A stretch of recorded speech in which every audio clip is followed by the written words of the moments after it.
We're back here at we're back here at Double Barreled 8. Razor here with my man, the Uncommon Soul, and we're kicking off our Tekken 8 with a top 8 qualifier here between Subway Wang and Chrizzle Blizzle. Should be a hotly contested match, and our webcam is frozen. Oh gee, that's always a painful thing, but hopefully it's an easy fix. I know I suffer that sometimes myself, a frozen webcam. I think it'd be better if the webcam froze instead of the game, though. In that case, the webcam can stay frozen. But we do want to show the players and what they're seeing and how they might be feeling going into a match or in the middle of such a thing. So Razor's got it covered. He's looking to get the camera back on. Hopefully we'll see their smiling, beautiful faces again. In the meantime, game's getting set up, so we're getting some good old Tekken going here. All right, Razor got the camera back up and running, so now you see their beautiful faces. So how do you feel about the game Tekken 8 as it is? It came out at the end of January. It's not even a year yet, and we're seeing such good action in the game as a whole. What do you think? Action. I think it's interesting to see such a different dynamic between like Street Fighter 6, and then you got like Tekken 8 and Strive. Like Tekken 8 and Strive have been those games. Every patch, it seems like it straight up just redefines the entire meta. Oh, really? It's just changing stuff. And Street Fighter 6 is, they barely touched that shit. You know what I mean?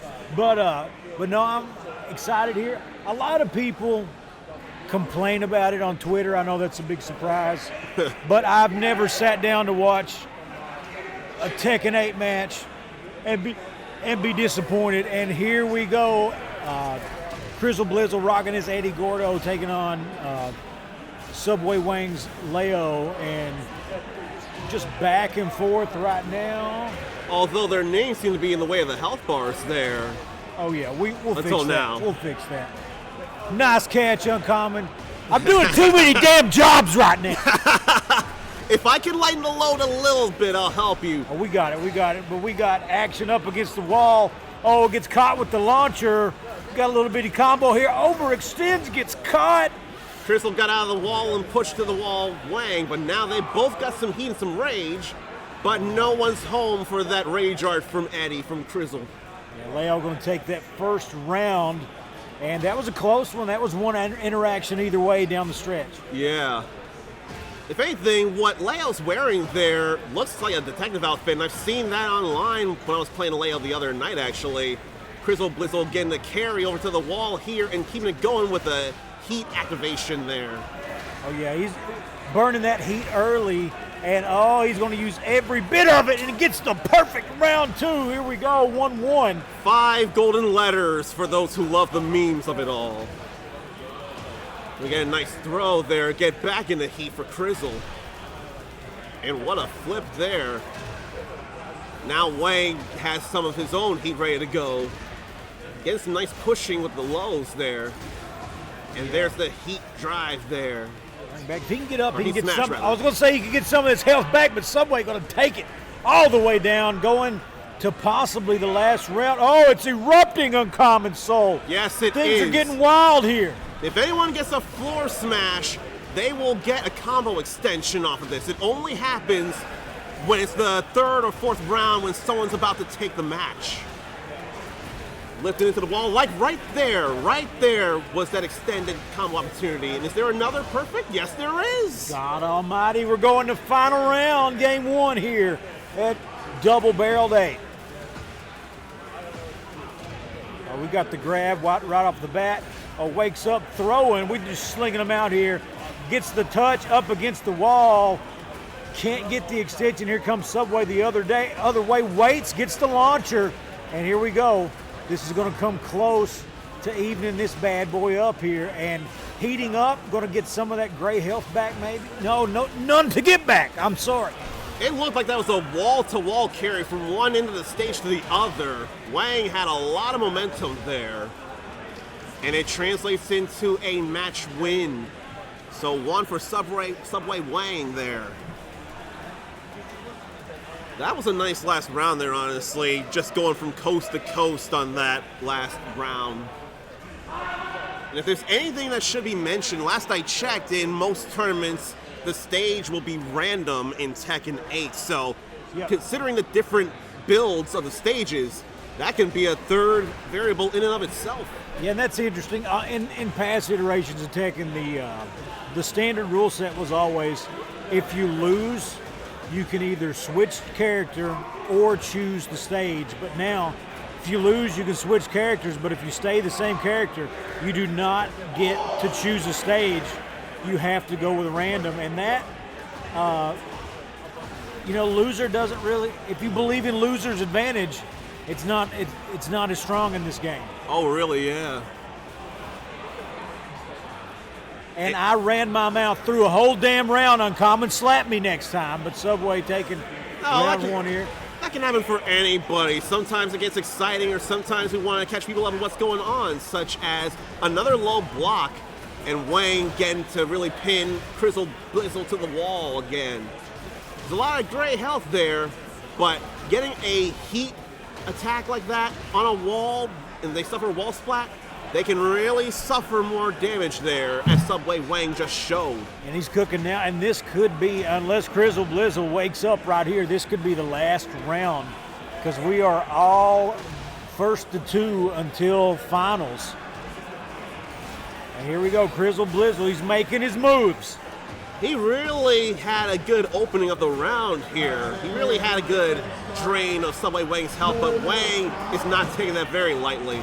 That said, not too much damage yet.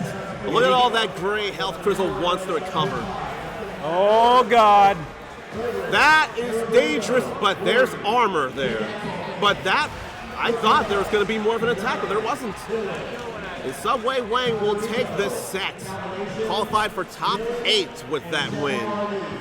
For some reason, I thought that Leo was in the middle of another attack and Eddy was going to armor through that with his rage art, but it turned out not to be. I was a little confused there for a moment. But it's all good. And I'll say, it's nice on the main menu to change the character you have displayed, but I will say this, between the likes of characters from other games, I should not have been surprised that Heihachi Mishima is back in Tekken 8. I should not have been surprised. Yeah. If you thought he died, no, he never did. They snatched him right out of the lava pit. And to someone like me who looks into a little bit of lore like that, that feels like a really uncool retcon. The way the cutscene was shown at the end of Tekken 7, it didn't look like Heihachi was high enough above the lava to be caught by anyone. But that's not what Tekken 8 has to say.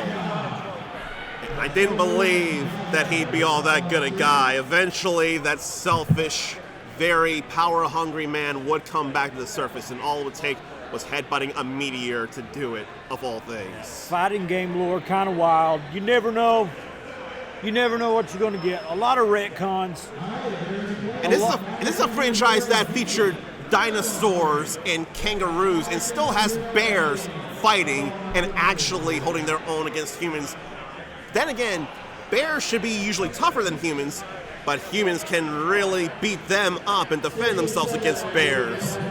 A bear that itself can do a hell sweep, for example.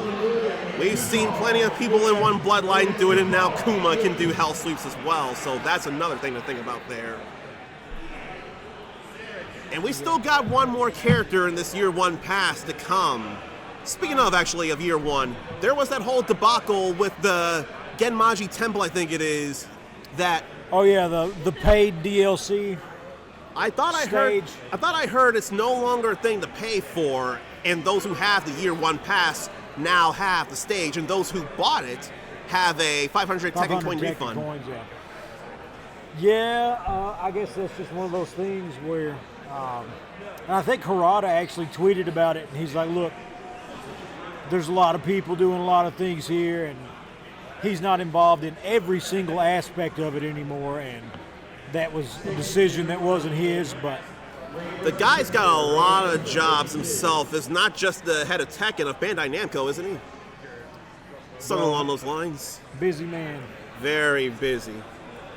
But if anything, the way he tweeted out such statements about the stage, among other things, I like that level of transparency, letting the community know what's going on and what he wants to do to get back into people's good graces. Because with that stage thing, actually, it was another case of Steam review bombs that I'm not generally a fan of. It was definitely the victim of another review bomb, too many negative reviews because of that stage thing. But it also speaks to how vocal people will be about practices they're not fond of. And Tekken 8 is far from the first game to have that kind of thing happen for. Look at the fatalities and whatnot that you had to buy in Mortal Kombat 1. I know that was a thing last year, that people were not happy about the seasonal fatalities. I never even understood the seasonal part of that, but that is something that happened. Harada, Tekken, making the Genmaji Temple stage available a lot better, and it's a good thing to have, because the stage is beautiful. The stage itself is very beautiful. So now we got our next two players up here. They're ready to get some Tekken action in. So we're just waiting for them to get set up here. And I have to wonder who the last character for this Year 1 pass would be, and I wonder who people would want it to be. We still got a lot of faces that are not yet here, but then again, it hasn't even been a year since the game came out, so anyone hoping for anyone like Lei Wulong, Julia Chang, Craig Marduk, for example, don't give up hope yet. We're not even done with the whole year yet. And 2024 has been an insane year for video games as a whole, with this at the beginning of the year. It is just an exciting time. And who knows how many more characters will come as it is, because Tekken 7 went on for many years, having a lot of sales and a lot of characters. And I'm not willing to rule out the possibility of crossovers just yet neither, because again, first year, still all kinds of opportunities for all kinds of people. But I'm not even immediately sure who I want to see in the Tekken universe come back for this. I'm not even sure, because we got Jun Kazama in a canon Tekken game after decades. So that in itself is insane. That was my biggest thing. I mean, it's Tekken universe. I don't know. I got a buddy that wants to see Kunimitsu back. I don't know that anybody else wants that. We did get her back in the previous game, so it's not outside the realm of possibility. I want a Tifa from Final Fantasy VII. That's who I want. I've been hearing people wanting some Tifa, and she would make a lot of sense. If anything, though, weapons are not a disqualifier for a Tekken character candidate. Just look at Yoshimitsu all these years from the beginning. And then look at Reina and Feng from Giggity and FireKungFuHero right now as we get started. This is a nice beach for them to fight on as well. You know, FireKungFu. Oh yeah, gets the grab up against the wall, conditions them to kind of back up, try to get out of there, and grabs. I've not kept up with, I'm not as much of a Tekken player as I want to be. Grabs kind of track in this game, right? What's that? Yes. Grabs track. So yeah, I'm not entirely sure. They used to be a lot. They used to do a lot more. So I think they've nerfed it. If anything, though, you can't as easily crouch grabs in other games like you can in this. You can definitely crouch below grabs in this for one. So there's that to worry about. There you go, FireKungFu taking that first round, and he gets another grab to finish it off on round two. And here we go, up 2-0. Giggity trying to avoid the no round brown here. Losers round 4. Another grab there again. We've been seeing that a good few times. Oh, gets the touch into the launch. Going to extend this nearly to the wall. Oh my God. Plenty of damage, but Giggity has great health to recover if he can find an opportunity for it. Now some rage as well.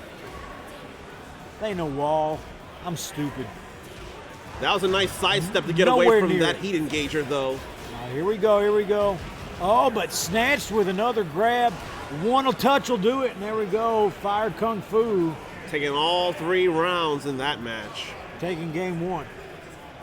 If anything, though, it was nice that Giggity had that heat engager because that gave him that health back so he could survive that throw. So that's one good thing about the heat engagers and heat attacks here. If you have great health, that'll give you an opportunity to get that health back. And she's so dangerous, she has her own throne in an intro. Hey, fan. Not a lot known about Reina in the lore either. This is her first game, Yeah. and last I checked, I swear she's Heihachi's daughter. Definitely having some of his moves, like, say, a headbutt, for example. And there's a hell sweep. Oh man, Fire Kung Fu with the speed run here.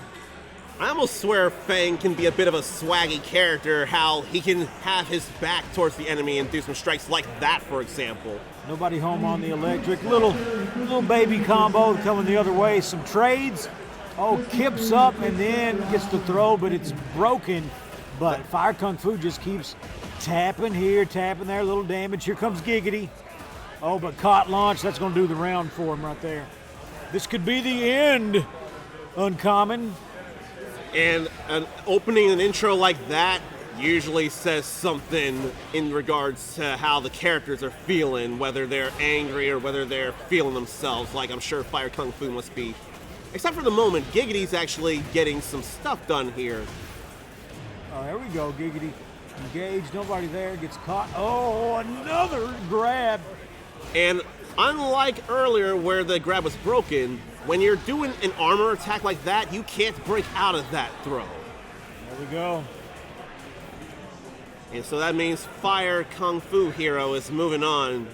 2 straight games. No lost round whatsoever. I've been around FireKungFuHero for a good few years, and the amount of skill he has in Tekken games as a whole is immense. He showed that here once again with Feng here. And Feng is an aggressive character, surely both in his playstyle and his personality. And also, FireKungFuHero likes to have red-colored characters from what I've noticed, and there was plenty of red on Feng there. Fire Kung Fu just telling me on the side, damn straight he enjoys playing his characters in red colors. And we will be seeing him again later for more in the top 8. Right now, we just need to get more people here so there can be more Tekken 8 to be played. We need to see more and more of that. It's always looking fun, and every game, actually, looks more and more beautiful. And this is the first of the Tekken games to be on not the PlayStation 4 and the Xbox One. They've gone away from the now previous generation of consoles, so it's only the PlayStation 5, Xbox Series, and PC.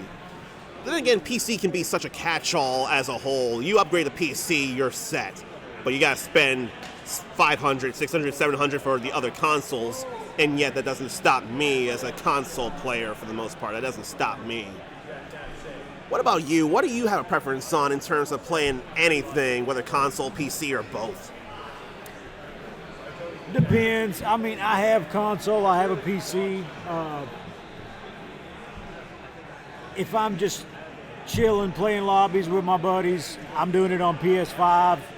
If I'm streaming, wanting to have something, wanting to get serious about stuff, I'll go down and play PC in the basement, stream a little bit. So I mean, I'm cool with either one. I do like, as a tournament organizer, I think PlayStation offers a lot of flexibility in the sense that, well, like kind of a standard, you bring in a PS5, they're all going to play the same games, they're going to take the same controllers, you're not going to have any issues for the most part. PCs, and I mean, I'm a guy who brought 4 PC setups here today, but you never know what you're going to get. And if you're dependent on the community to bring setups in, a lot of people are more apt to bring a PS5 than their personal computer. I don't know what it is. People don't want anybody to see their search history, Uncommon. What are these degenerates looking at? I mean, there is a whole thing where people love certain characters' feet, so surely that's something that comes up. Now, I was actually going to comment on the PC thing. It is nice to see some PC setups, but at least the PS5s are all the same if you get a base PS5, and not a lot of people are going to spend money on the PS5 Pro. But with the PCs, there can be different builds, and yet the games can still run the same, but sometimes the difference in the PC build could be just enough to make a difference in the most eagle-eyed and very careful of PC gamer players that they may enough notice a difference in how a game performs. And it's not just the monitors. It can be the PC itself for all we know. Yeah, I do think if you're really, really, really into optimizing your PC, because, you know, this PS5 here, it'll cap out at 120 hertz, you know, and it'll run stuff solid. But with a PC, you can, hell, if you want to run it at 240 hertz, if you got a monitor, 360 hertz, if you drop some real stuff on a monitor, crazy stuff like that. You can back down your graphics quality a little bit, get a little more response time out of it. So, but it seems like, I know in all the tests that they've done for Street Fighter VI, it seems like the consoles are pretty much catching up to PC. There's not a real discernible difference like there was in like Guilty Gear Strive. It was a big deal. It was a big deal. Early on in Street Fighter VI, it was a big deal. I think Street Fighter VI, if I remember right, the best option to play it for a while was Xbox Series S. Really? It was, yes, not even a Series X. Series S had the least input delay. That's even crazier. The Series S having lower delay than the Series X. If I remember right, back in the days of the Xbox 360 and the PS3, I thought the Xbox 360 was the fighting game tournament standard, actually. The PS3, as I look back on it, it felt for more and more reasons like a weird console for different reasons. And I swear, back then it was the Xbox 360 most people were playing tournaments on. But now Xbox is really coming back for a lot of good things, actually, it feels like. And they're getting more fighting games. Like, for those unaware, Street Fighter V was only on PlayStation 4 and PC, since I believe Sony helped to fund the game in the first place. Not the case with Street Fighter VI. Xbox players get to play that again. I'm so happy for them. Yeah, you know, I run events for QCS, and we've started running some events just on Xbox, just because we've got some Mortal Kombat players who play Xbox. So we've been running that on MK1. I bought an Xbox. It's allowed us to open up tournaments to games like, you know, like you mentioned, you know, PS5 had some exclusives. Still only one place to play Killer Instinct, baby, you know? Yeah. So we've been bringing it out, and they've got the new anniversary edition. They've upscaled it to 4K. It's certainly more accessible bringing an Xbox, like you say, than a PC where you can also play KI. Xbox is the smarter idea to run at a tournament. Yeah, I mean, it is available on PC too, but I think if you get it on Steam, I think you have to pay for it, if I'm not mistaken. There is that, yeah, that is the thing. Yeah. Xbox is free, baby. Free to play Killer Instinct. Is it free to play or Xbox Game Pass Ultimate or anything like that, actually? I think Xbox Game Pass, it is, you get, somebody correct me in the chat because I know I'm a dumbass. I think Xbox Game Pass, the whole game is free. I think that too. Game Pass, But if you don't have Game Pass, you can still play it, and you have limited characters or something. Maybe like a rotating roster. It used to be just Jago. Yeah, and I played a lot of Jago when I did play that. I stick with Jago in all of those games. But yeah, if you do have it on Xbox Game Pass, you have a whole lot of people, including even General Ram from Gears of War and Rash from Battletoads, of all people. So they're no stranger to the crossover bug neither, and it's great to see. We go top 8 qualifier coming up. TomPocket going to take on FireKungFuHero. TomPocket, frequenter of the Louisville tournaments, typically plays Yoshimitsu. I don't expect anything else out of him here. We'll see where it goes, but should be a banger set here. And like I said, or I should clarify, it's not just Soul Calibur where you can have weapons. Yoshimitsu's always had a sword since day one. Absolutely. I was a Yoshimitsu player back in the PS1 days. Don't play as much Tekken anymore, but... Do you have a favorite Yoshimitsu design? Because he always looks so different in pretty much all the numbered main games. He always looks so different. And I love this one. I love this one. Oh, okay.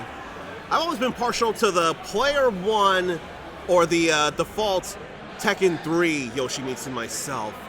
That's when I started playing the game, so I'm with you on there. Back when I was a kid and I would just sit on the ground and spin around and beat all my friends like that.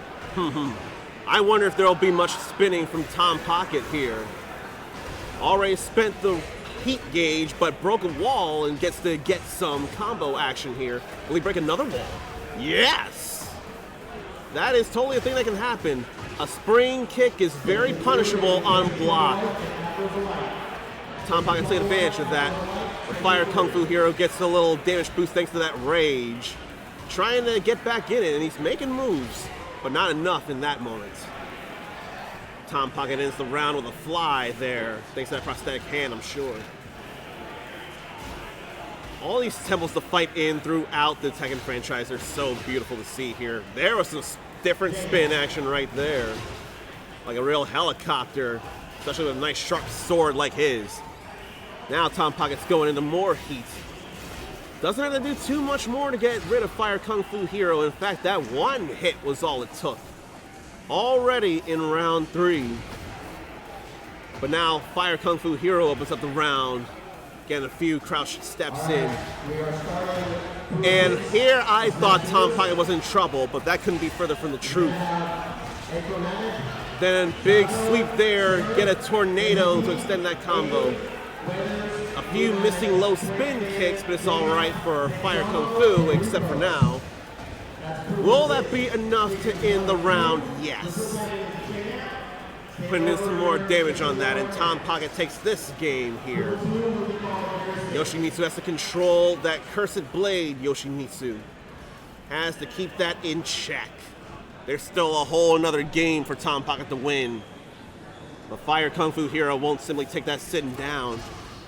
Armor from TomPocket to start that round, and then again going fast into heat. This time not spending it too soon. And it's not just the heat smashes that deplete the meter. There are other heat drains some of the heat gauge, but not all of it. That round went so fast, I blinked and missed it, I swear. I'm just hopping in. Which Pokemon game is this? This is the one where we have someone using a sword in a usually fisticuffs fighting game. That's what Pokemon it is. This is Pokemon Sword and Fist. You get both here in Tekken 8. My name is Scott Whitehouse. I'm late minute hopping in. Where we go? We're already in top 8 qualifiers. This is the big one. Is this loser side or winners? I'm not even sure. I can't even think immediately. All this is happening so fast. So I like both of these humans.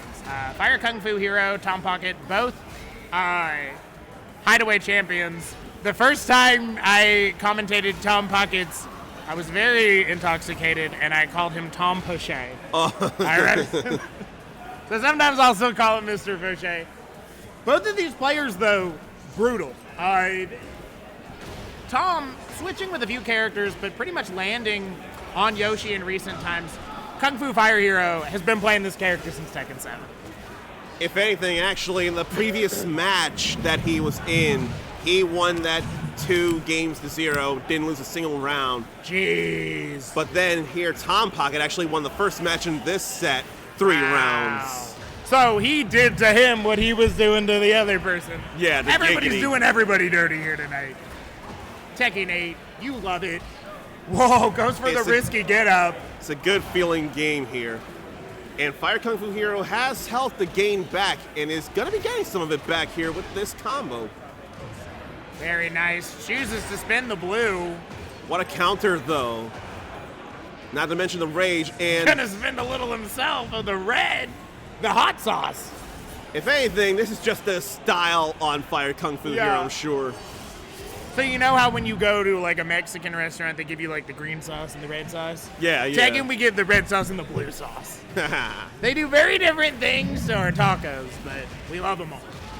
They give good, different flavors. Yeah, There's yeah. room for differences. Heavy knockdown. KungFuHero doing what Feng does best, just this fearless amount of consistent pressure from 2 units away.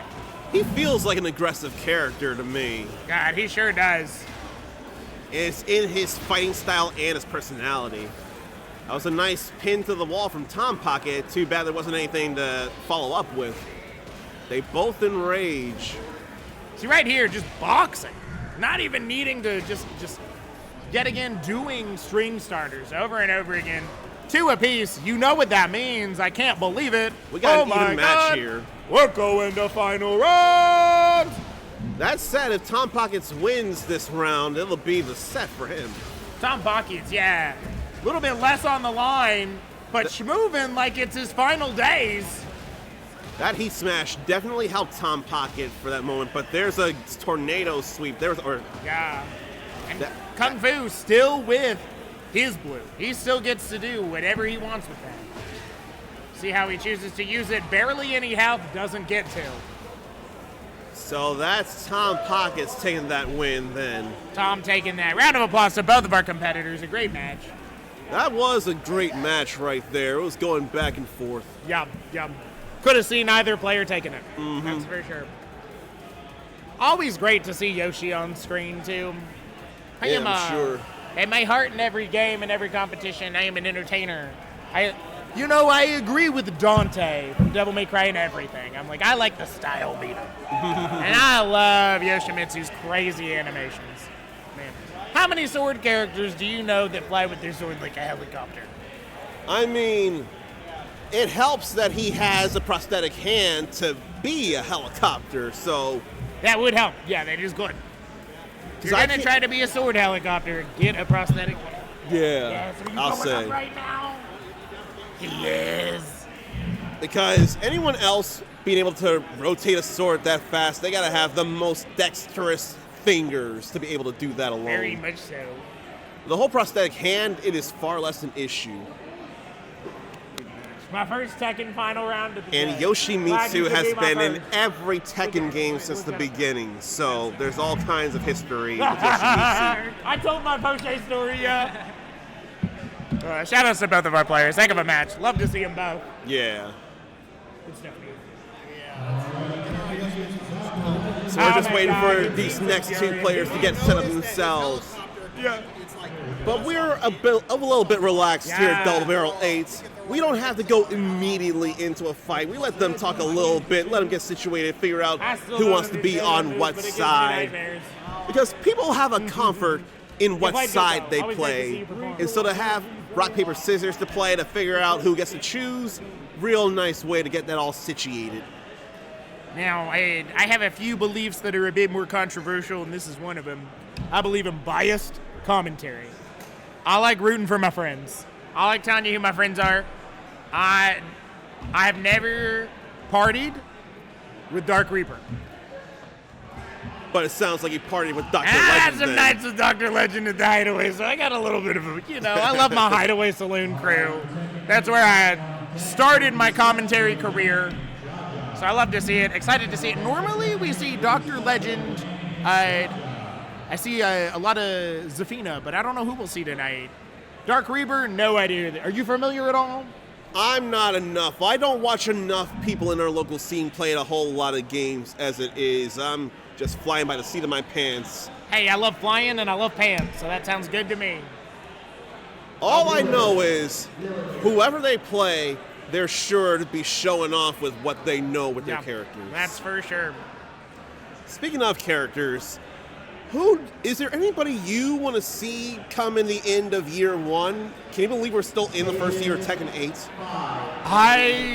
As a fighting game fan, I feel like this year feels like, or like this past let's just say 15 months, have felt like a whole decade of fighting game culture before that. Man. We've never had this many games come out, this many patches happen, this many tournaments. We got another big one coming in April next year. They're just constantly coming, I feel like. Like every single time I look, there's another tournament or a patch or people have gotten better at something. Because the thing is, that money coming into our community allows for the opportunity for growth. We are seeing how fast somebody can grind a game to expert now. And it is crazy. Like, I swear, Justin Wong had been going up the ladders for MVC2 fast in different versions, all the different versions of Marvel vs. Capcom Fighting Collection, for example. And see, that's another thing. Not only have we gotten all these new games, think about it, we've gotten the most popular fighting game re-releases of all time, engagement-wise. And they'll continue next year, I hope, with what we're getting. Fingers crossed, MVC3, you gonna give it to us? Roll back? Come on, be Capcom. Watch the Tekken stream. We just need MVC3 and Street Fighter 4, and we're done. Yeah, we need two things. We're good. You have done what you should have done for us a decade ago if you give us those two things. See, though, Tekken 8 has it all covered. Tekken 8's already good. They don't need upgrades like other games being mentioned. Well, I will say, yeah, you find the Tekken community a lot more unified in which game they want to play. But I'll tell you who's not unified. People that have to play against King players. My God, does this character make me feel dumb? I feel like people go for more of his grabs than I've seen in past Tekken games. And Dr. Legend going with the Azucena. Azucena, a very scary. Both of these characters get to run the jewels on you once they get their game plan going. One of them gets to keep mixing you up, and one of them gets to keep mixing you up. And you do not want to get caught in the combo grab of King. You go from grab to grab to grab. The 50-50-50. But right now, let's just listen to some Electric Wizard. If anything, at least that giant swing you can tack out of if you don't get thrown into a wall. You can I always forget about that. Yeah, you can. Yeah. I remembered that from Tekken 7 when I was taught that last year. That's a good one to remember, though, for real. Because that thing hurts. It really does, especially when you're thrown in the wall. Yeah. Right now, they're too far away from any walls for King to take any advantage of. And Dark Reaper clearly don't need any walls. King just did it. Dark Reaper really controlling that whole match. Like, they wasn't, you see a lot of, that whole match. But, you see a lot of matches where the way that somebody beats you is they steamroll you. That was not what happened right there. He said, I'm in control. This is the Truman Show, dance Truman. And he took it from that, and then he was able to capitalize on it. Dr. Legend, switching back to Zafina, this is a stressful matchup for Zafina, 100%. I was going to say, Azucena did not seem like a good answer for Dark Reaper's King. It was not working out, and I see why it's a better matchup, but this is the character I associate with Dr. Legend. He thought about switching a little bit when Tekken 8 started, but, love makes us do silly things. Sometimes we just got to pick the character that we feel we can express ourselves with. And so we're going to see if he can make that. this done. Here's the thing. He's trying to play an innocent game of boxing, missionary style, against a mad lad that wants all the cookies in the cookie jar. That was silly, what just happened right there. That was silly. Let's see, as you see, it's chipping away, but Dark Reaper, actually for a King player, playing a slower game. So maybe being like, all right, you want to chill box? I can chill box. That's just not normally what King players ask me to do. Ooh, what a big sweep there, but... Looking for any hit. The get off me, we might see the retort. We do. The KO. Dr. Legend able to take that Zafina patience and apply it. After 3 rounds, Dr. Legend finally takes a round for himself. Yeah, finally on the board. Well, right away, you can see the character. If you haven't taken a round and you switch characters and take one and you out-neutral your opponent, stick with that character. That's the character. That's Especially if you win the match and you have no choice. Yeah. Yeah, he's on the line. He's got to do it now. And this is where this match gets hard, is any time that when you trade, you're losing. And this character's got stronger Oki, higher damage. You're seeing why right now. The boys are back in town. That was a nice carry there. Kill? No, thank God. There was so much scaling Oh, but on that there. almost did. I did not realize there was that much damage scaling. The hits did not cause as much damage from there.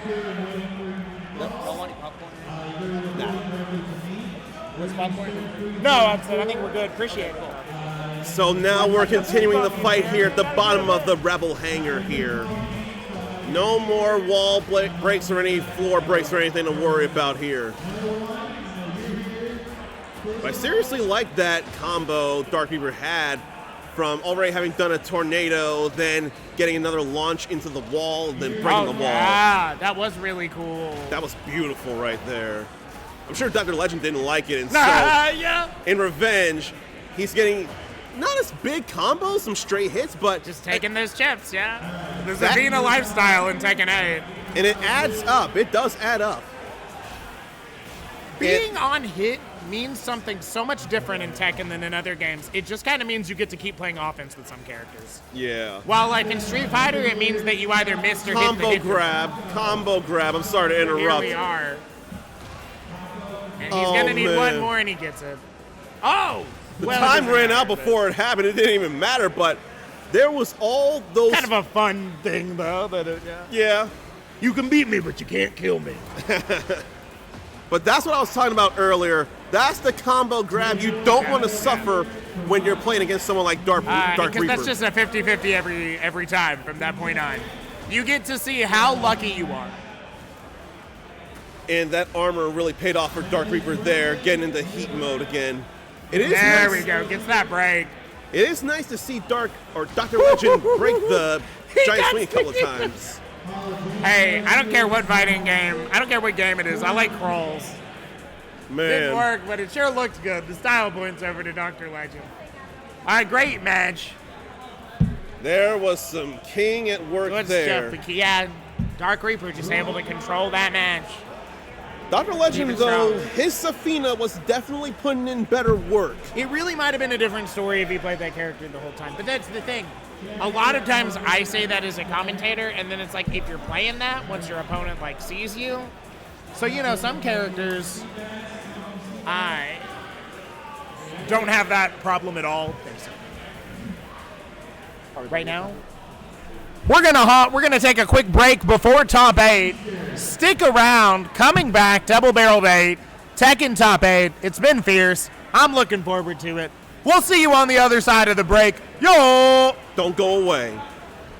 Welcome back to We are back. Tekken 8 at Double Barreled 8 as part of Bourbon State Gaming. We are getting into the top 8 of Tekken 8 here.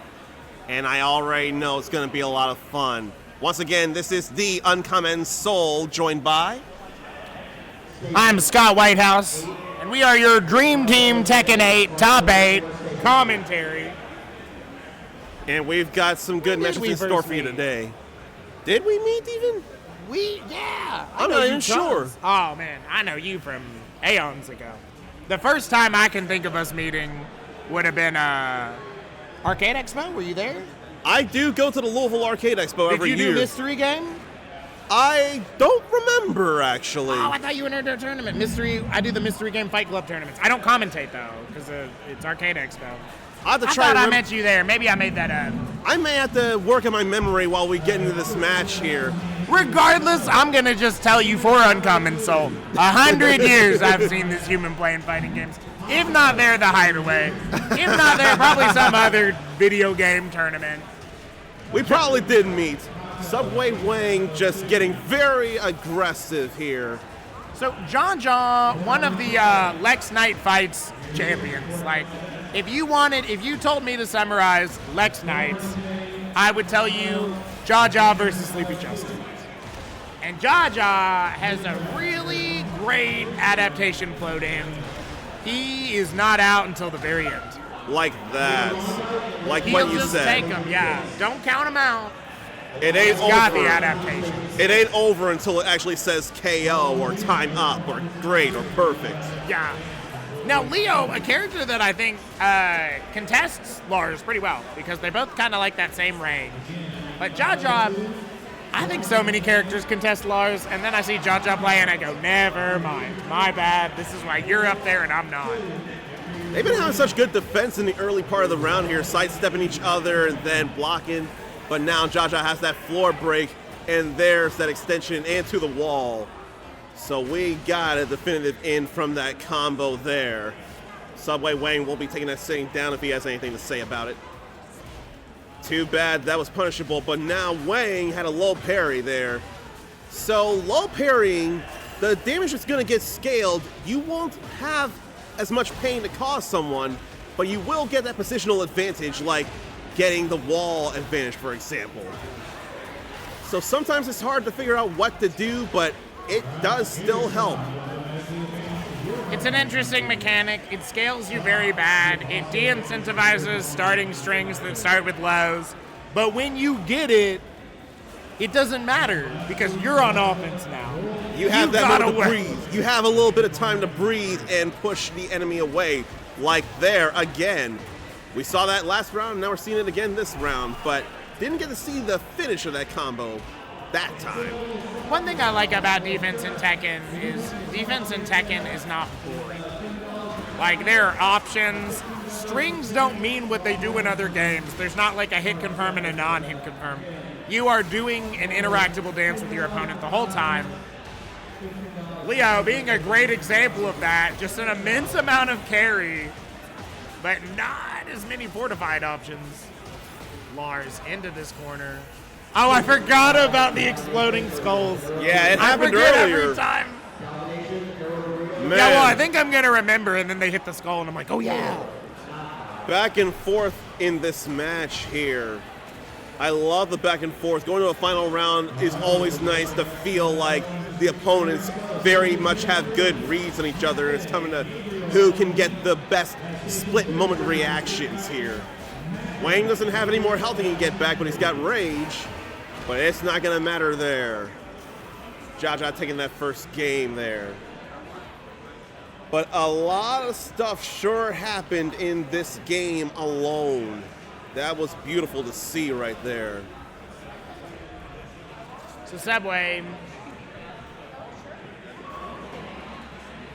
And now they're gonna be out on a nice boat in France. Oh, so I got this mixed up. Is Yeah, Jaja's Lars. Subway's Leo. We had a Okay, name yeah, we're confusion here. We apologize, everybody. Subway Wang was Leo and got that win. It's Jaja who is Lars. now, for the record, Jaja also does have a Leo, so I wouldn't have been surprised. Oh, wow. But I didn't think. I figured Jaja was playing Lars. I would not have realized that, so it really could have been either or for Jaja. Now, for me personally, just like my own preference, if somebody plays my character, I normally pick a different character because I don't like mirror matches. So I was like, all right, sure. That's But a fair thing. That explains it. Makes a lot more sense. We have now Subway up one game, but Jaja up the round, and a good round at that. Wow. Such Lars movement. shenanigans, yeah. Such movement going back and forth in just a matter of a second. I love movement shenanigans. That's my favorite thing in fighting games. When you can see somebody zipping around and it's all fake pressure, love that. And Lars has a nice electric tackle there in heat as well. And that sure is a good thing to do, a heat dash when someone's got a little health and they're at the wall. Yeah. Heat dash will give you another opportunity to pin them back into the wall and get a little more damage. Yeah, very, very nice, convenient way to use it. Just keep that up. So Man. don't just rely on the heat smashes or the heat enhanced moves. Don't forget about the heat dash. You're right. It's kind of the, it's like the drive guard counter in Street Fighter. It's the one people forget about. And it's like, there's three, y'all. There's Yeah. three options. Sometimes they're all good. That, I always forget, that's another one I forget about. Just how colossal that heat finisher looks. That dive kick, that is what... Subway alive now. Yeah, he ain't out yet. It's like you said earlier, it ain't over. It's not over until it's over. Yeah, I said that about Jaja, and we're seeing it's true about Subway, too. You've got to just be able to adapt so much in Tekken. There are so many options. The story is much more complex for the amount of time it is woven. Yeah. Right here on the wall, doesn't break it, but that's fine. Keeps the pressure up. You know what that means. You know where it stands. I can't believe it. Oh my God. We're going to final round. And if Wang takes it, he goes to winners finals. Wang takes it, he gets to go on. If Jaja takes it, he's got a heck of a lot of room to breathe. Dead close. Jaja already spending the blue. Getting the push. That armor definitely helped out. And then even if the heat dash is blocked, you still get a moment to breathe, and you still get to figure out what to do next from there. That's what I like about it. Even if it's blocked, you're in a very less stressful position. And in Tekken, you want to be in less stressful positioning. This game is stressful. Oh no, that is not safe. And Wang knew that. Wang took advantage and got the set. Jaja still in the tournament, though, just going down to losers. So here's what's nice. Obviously, no one wants to lose. But here's what's nice about losing close. You see that person, you think, I can beat them if I see them again today. If I see you in grands, I can take you still. That was not a, I don't know what to do against that guy. That was there's one universe over. Jaja might have won. He may not, and Jaja may not have won any games, but he did not at all make it easy for Wang. No, he got those rounds, so he knew what was up. And it only takes a few, if even just one, minor adjustment, and it would have turned around and there would have been a win. But again, Jaja is not done yet. In double elimination, if you're in the winner's side, you only get knocked down to the loser's side, so you're not going to be stressing immediately until the last game where you may in fact be eliminated. It's like if you called your landlord and you said, what happens if I don't pay rent this month? And you said, man, don't even worry about it. I understand life is hard. As opposed to like, I'm going to sue you. That's the difference between winners and losers. One, everything is on the line. The other, I don't even care. I can still win the tournament. And Jaja really might. Would not be surprised. Well. This is a match right now. Eclipse versus Victeemo. Victeemo seems like a very nice human. But comes out. I get nightmares from watching Victeemo play. It is the scariest thing you've ever seen in your life. It is the most relentless pressure. I know. He plays Victor and Nina. And man, like the way I learned what Nina did in this game is by watching Victeemo's pressure. He does those crouching jab strings. Yeah. I don't understand. What do I do if you get to go again? And again? And again and again? I've watched a good few years of Tekken 7, but I myself, in the stuff I've watched, have never seen enough pro Nina stuff to really know. I felt the same way. And let me tell you, buddy, we are about to get a masterclass on it right here. Now, I'm not familiar with Eclipse, but a lot of people have been saying great things about Eclipse all tournament. I've been hearing that's one of the killers, and that is not surprising, being that this is winners semifinals. Also, like Eclipse's fashion. But, like I said, biased commentary. I have partied with Victeemo at Hideaway Saloon at a late night tournament. I have not seen. Hey, good seeing you. Meanwhile, I want to try and be unbiased. I want to just cheer for a good fight between two fierce competitors myself. See, look at the unbiased. I know, I'm so boring. I'm so boring. Tattoo right here. Now, I'm sure it's going to be great, and I'm super excited to see this performance from Eclipse as well. There you go, locked into the Nina instantly. Oh, we have another Bear player. I lied to you. I'm a big Bear fan. Oh, man. Now I was just going to say, I really much enjoy Nina's design, her default costume design here in Tekken 8. It's nice. And then I feel like she's a little more aggressive especially actually incorporating guns into her move set. I feel like she's in that way more aggressive. Maybe we'll see it here as the fight starts. Well, you feel like she's more aggressive. She is one of the most aggressive characters in this game. She is Aggression the character. Her and Horong are the two characters that I'm just like, you're doing aggressive stuff. You have told us what type of game you want to play by picking this character. Eclipse, though, working, schmoovin' with the bear. Now, I'm a big bear fan. Well, 7 golden letters. Eclipse putting them on the board. Yeah, I was gonna say, I swear if you encroach on a bear's territory or take food they want, they can get aggressive, and Eclipse absolutely showed that in this first round here. And once again, like, you have a very, like, binary sort of complex when it comes to ultra-aggressive characters in Tekken. They're either beating the daylights out of you or not playing the game. There's really not a middle ground. And you saw what was that. Take a guess at which one of those it was last round, you know? And then you see it this round, almost completely in control. That was such a sidestep away from that dash attack. Like, that was a mad sidestep into a heat smash. Mina, really good sidestep and really good sidestep attacks to where you'll see some crazy, like, sidestep chains and stuff like that once Victeemo has conditioned his opponent. Eclipse, though, really not being fooled by it. This is just a rough matchup on defense. I mean, literally with Bear, you just prey on defense. It's really rough once they get control.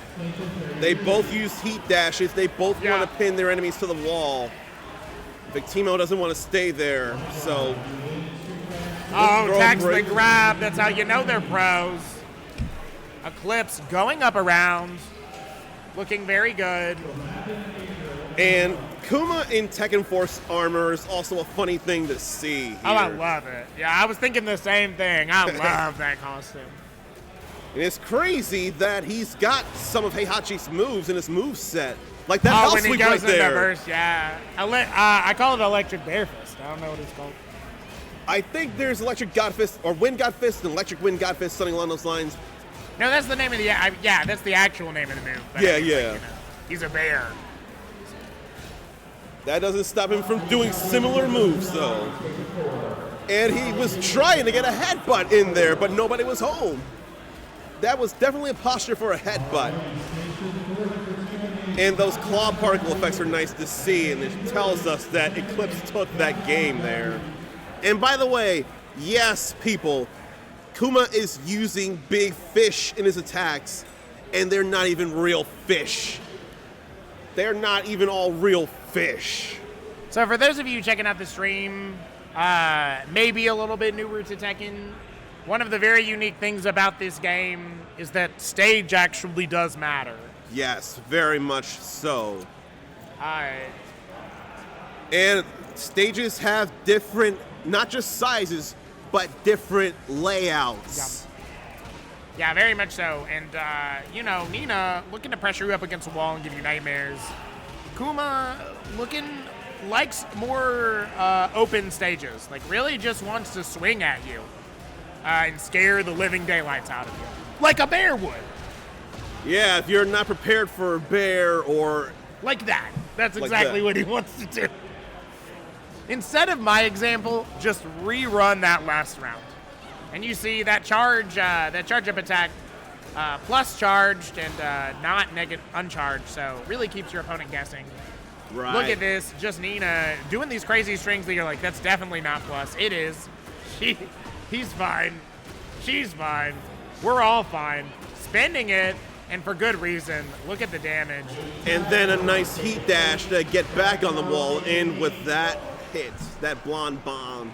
See, now that's what I'm talking about, though. So Eclipse has clearly won the first game, but I'd like to know any round that Victeemo gets cooking has won. So now the question becomes, all right, if you can win once you cook, how do we get into cook? And that sounds stressful, but that means if you can break that one answer, you're winning. One answer we saw in this round was another one of those masterclass side steps. And that's how Victeemo pinned Eclipse to the wall, and they kept that going. Now take a look at this here, people. The floor just got zapped with thunder. So if anyone gets slammed with a hard enough hitting attack to the ground, that floor is going to break.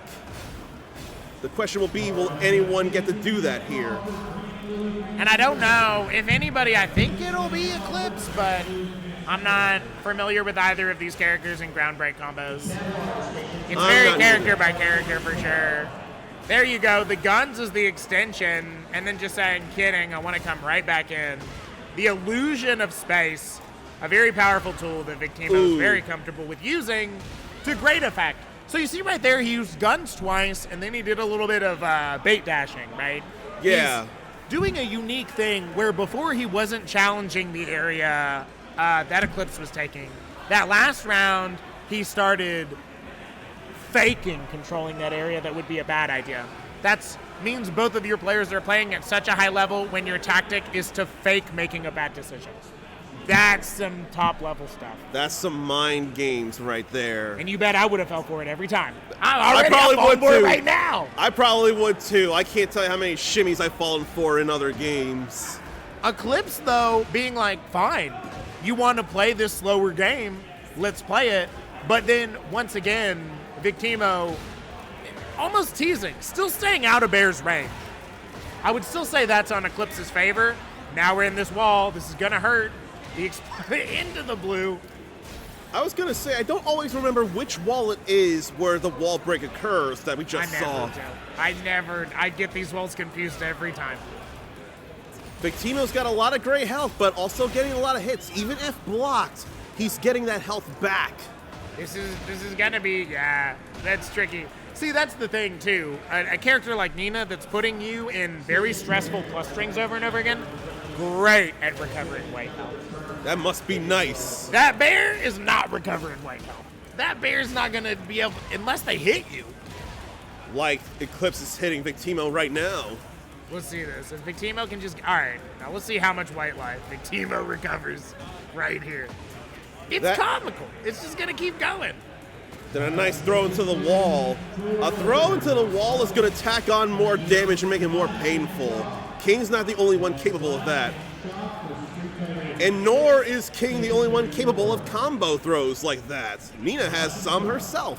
Look at that control. So yet again, we're seeing him throw out another option that he hasn't with his starters. So now we're in this question where I think Victeemo feels like he can get in. So he's saying, how many of these knowledge checks do you need?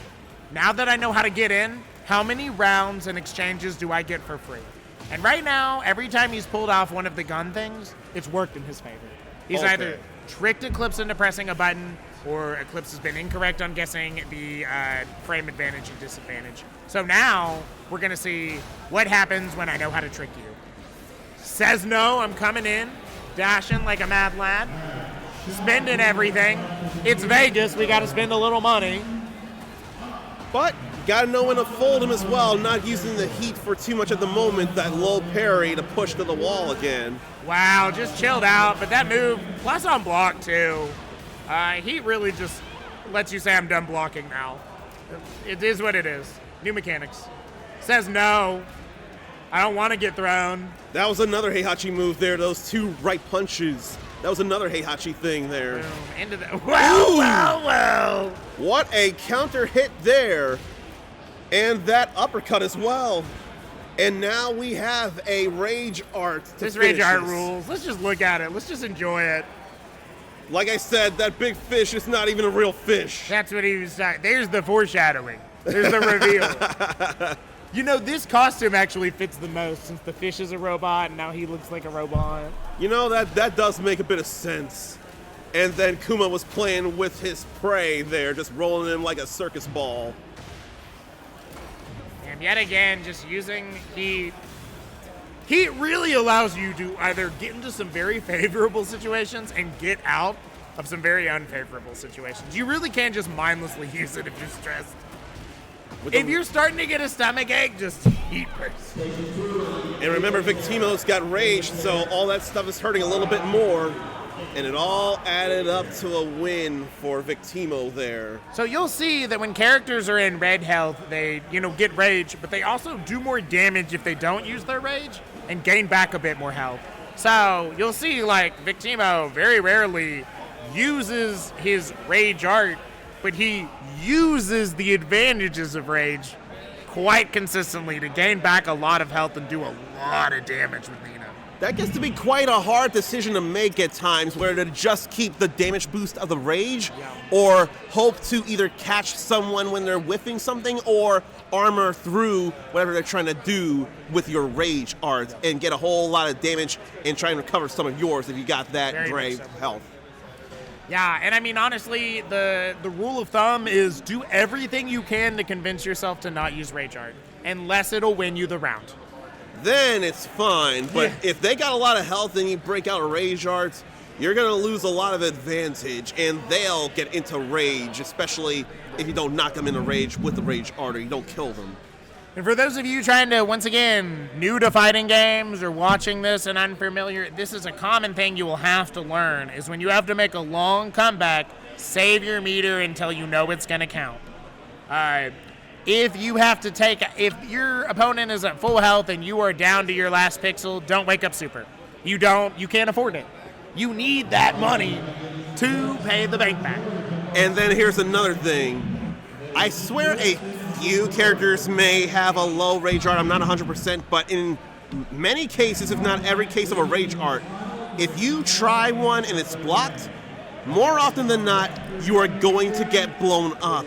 So you have to be absolutely sure of when you throw out the rage art, or if they block it, you are going to suffer very badly. I've got 3 words for you. Bear on bear. These are 2 bear players right here.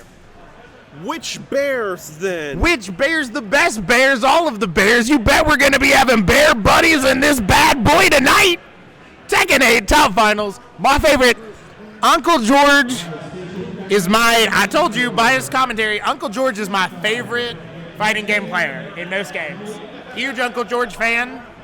Yo, if you're free after this and in the Louisville area, he will be bartending at the Hideaway Saloon tonight. Come say hey, maybe he'll give you some tips. I love Tekken 8. The reason that I commentate Tekken is just in case I get to commentate more UncleGeorge.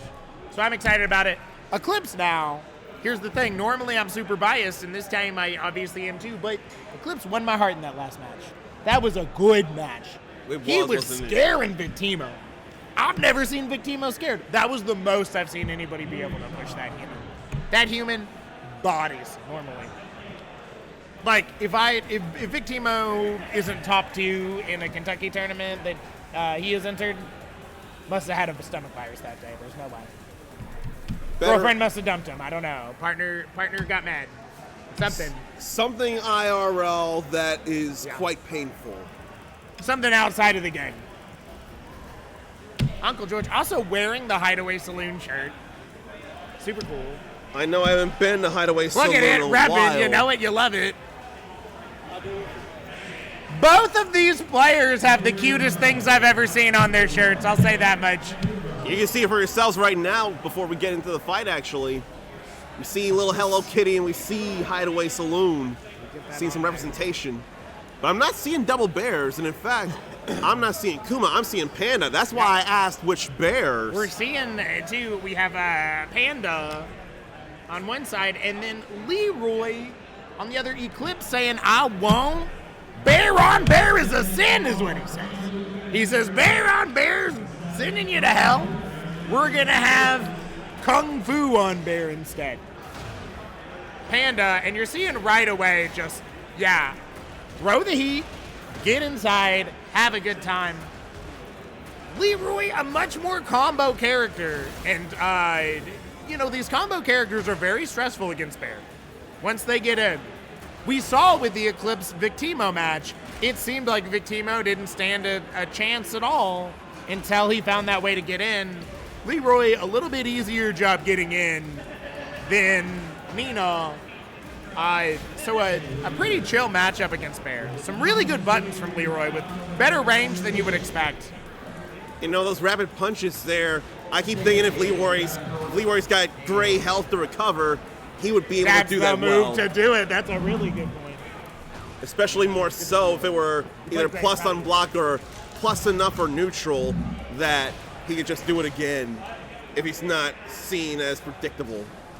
Eclipse up to UncleGeorge, trying to find a way to keep him out because, yet again, you can see he's lost mostly on defense, and he's starting to find it This is exactly what we're looking for right now. He's found this combo. He's spending appropriately. He's going to be able to buy a house in 5 years. And now Eclipse getting into that heat there. Returning the favor, the exact. He said, okay, I can do that too. And that got Eclipse the game right there. Taking a convincing game one. But here's the thing. We've seen it before. Adaptation is what you need in this game. Tekken, more so than any other game. Out of all fighting games, if you were to not worry about losing game one, I would say Tekken. There are so many knowledge checks, so many moves, the complexity. Eclipse is up 1. Eclipse is up 1. Right back to it, getting the low. Oh, and that does carry. That was probably a surprise for both players. That wasn't a string. That was a low into a chill low string, and it worked. We've been seeing a lot of arenas in plenty of Tekken games over the years. And we've gotten 2 here. There's another one like this, only there aren't wall breaks or wall blasts, I should say.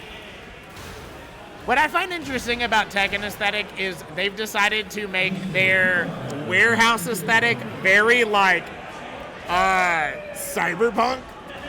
I can imagine that. I can imagine that very much. Well, just their warehouses, though. It's not everything, but anytime you're in a Tekken warehouse, it's like, what anime have you been watching to think that this is what warehouses look like?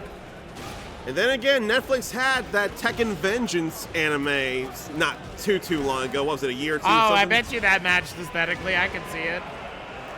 Speaking of it, we got to see it right there. The punch to gain back Leroy. Yeah. Getting a little bit better, getting some white health in there. But now, UncleGeorge with a very convincing round. Up 2-0 now. Like I said, this game, so adaptation heavy. Now, we have the bear up 2, looking to make it even. But the thing about Tekken is there are 2 types of fighting game rounds. One where meters carry over and one where they don't. Tekken, no meter carries over. You gotta win 3 even rounds. And that is what UncleGeorge just did. 1's on the board. You know it, you love it. First it was Eclipse with 3 straight rounds. This time it was UncleGeorge with 3 straight rounds. And I would say mostly it was because Eclipse couldn't get in.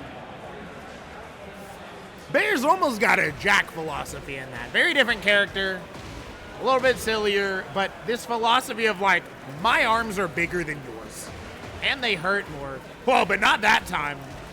Yet again, there's been a few times where just Eclipse able to take advantage of very tight plus frames. Things that would not work on block. And is able to kind of pseudo-knowledge check UncleGeorge. UncleGeorge, though, getting back in it, a lot of damage. He's going to keep pushing. What a throw, I must say. Ducks that high. You feel like a god when you duck a high in Tekken. There's no greater feeling. And there's nothing like it in other games. Like, highs whiff in Tekken. I was going to say, one other good feeling is if you block a low attack and they stagger, they get stuck, and you have a launching attack to just counter them so hard with. That's true, too. Yeah, very much so. There's a handful of them. It's the big boom. That armor was real nice on UncleGeorge. Eclipse had a lot of rapid strikes. UncleGeorge armored through all of that to go into heat and then convert into a heat dash and end that round. There's a special feeling. It's when you haven't been extending and you can feel that your opponent wants to. And you do an armored thing. And that's exactly what UncleGeorge was sensing right there. And that's exactly what he was correct about. Does the charged fist, that is safe if you can get it, but you got to condition your opponent to block it. UncleGeorge loves playing characters where he conditions you into something he can be greedy with. That charged punch we had seen with Kuma in the earlier match. See it? He's like, I know that you want to block this, and I know that I want you to block this. Look at that. Yet again, those, I call those the Ip Man punches. Considering you ever the seen style. Ip Man? Yes, I have. And I was going to say, this is Wing Chun right here. Wing Chun, yeah. And now Eclipse back on the board, having a round this time. It ain't Getting over back yet. in there, yeah. Like we've said 100 times, but boy, howdy is it true in Tekken. It is not over. You can just body somebody instantly in this game. And we'll say that 100 more times if need be. Whoa, see there. The thing about doing, if you get somebody to block those charged hits, is you know they want to be greedy after that. But Eclipse, able to make a career off of it, UncleGeorge getting a good amount of health back, while bringing this back up to close. This is going to do a lot of damage into plus frames, Oh no, misses what a it. sidestep, but no answer for it. Gets the hit. This is going to still not do it though. Gets the pressure into the low. You know what that means. Oh, I can't boy. believe it. Oh my God. We're going to final round. Final round. Losers quarterfinals. UncleGeorge versus Eclipse. The whole final round thing has a lot more volume here in this game right now. Considering they're both one up. It has a lot more feeling here. UncleGeorge really wants to get away from the wall, but Eclipse won't allow for it. He's got a heck of a comeback to make And it's against a possible character that gets to challenge a lot. But There's- that's all right. Look at the damage on Rage Art Panda, though. Just misses that. Still don't know who's winning. Anybody's doing that. What a Rambo, roll. look away. Man, what a comeback there. UncleGeorge taking it. That Where was a wa- lot of stuff there.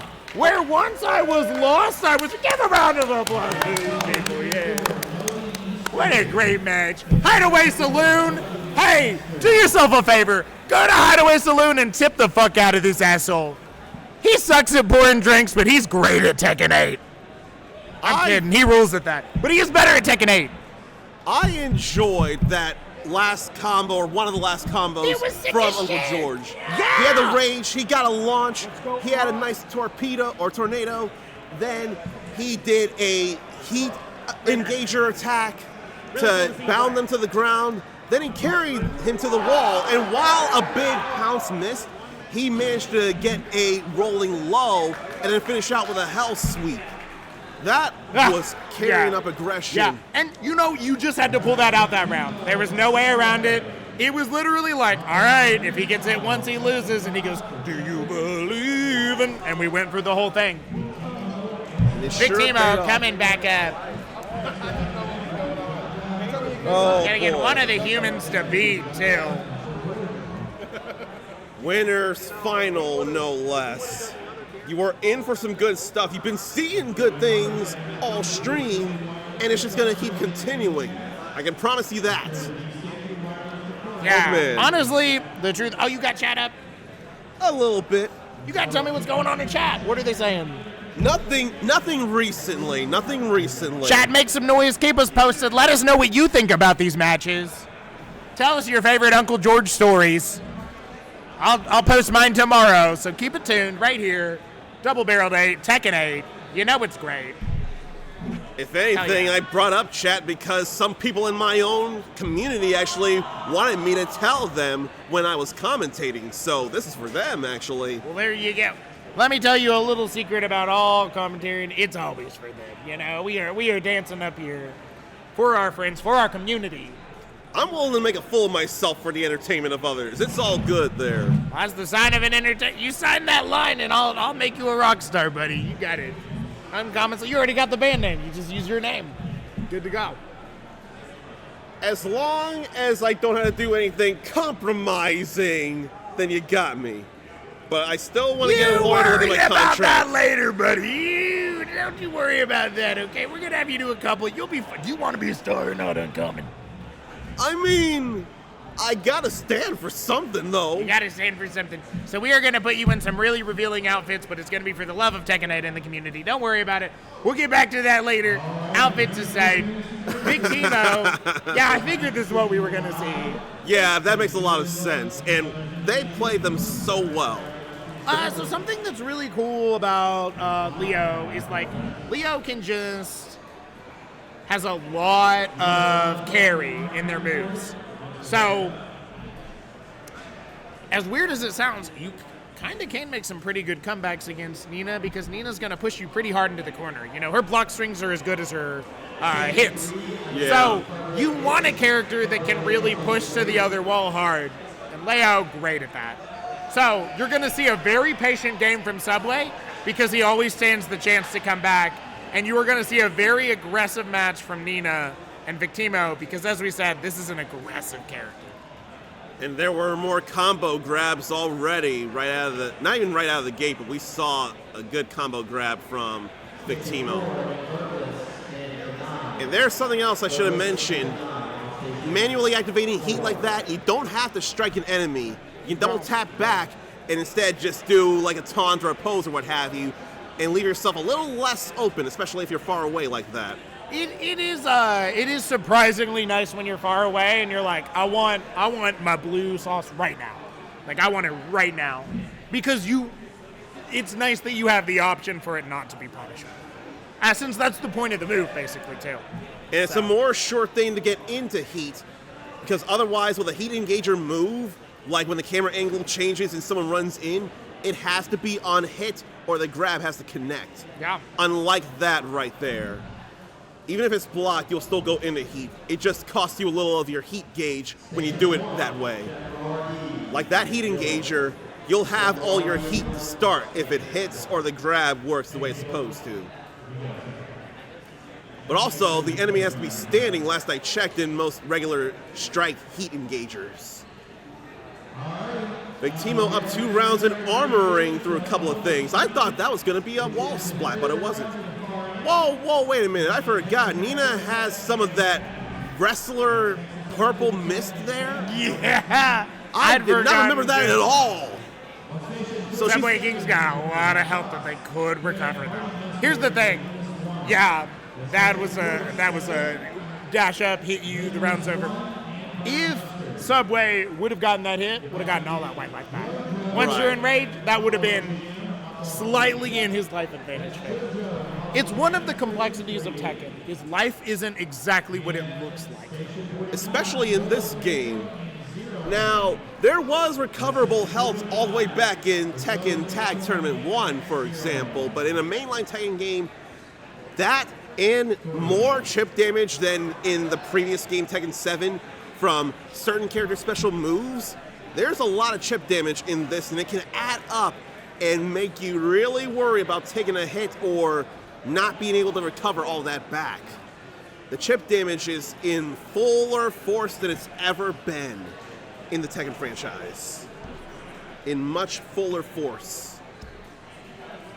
And we're sure to see more of that in this next match here, this next game. It is a nice city for them to do fighting in. The city looks nice. A low parry from Victeemo. And again, while not a lot of damage because of that low parry, it was good carry into the wall. But then Wang's heat engager recovered all that health back. So Wang has an opportunity to breathe and do some extended or enhanced moves if he wants to. Like they're just carrying to the wall and getting that tornado. That's all fine. Wow. He's got his fingers on the pulse. Like, this is even in life, but, like, Subway's just been putting on an insane amount of pressure. And more throws. Wow. Speaking of which, though, and yet again, this is what's crazy to me. On the opposite side of it, I don't understand how Victeemo didn't lose there. I would have gotten hit, like, every time in the corner right there, but finds a way to make it work. Isn't afraid when the pressure comes on. Well, isn't afraid at all. Another low parry and another carry to the wall. And a hard time to get a low parry too. Just a clash into like, I know what you're thinking. And look at all that gray health Wang had before he got hit by the blonde bomb. Emphasis on had. Yeah, literally.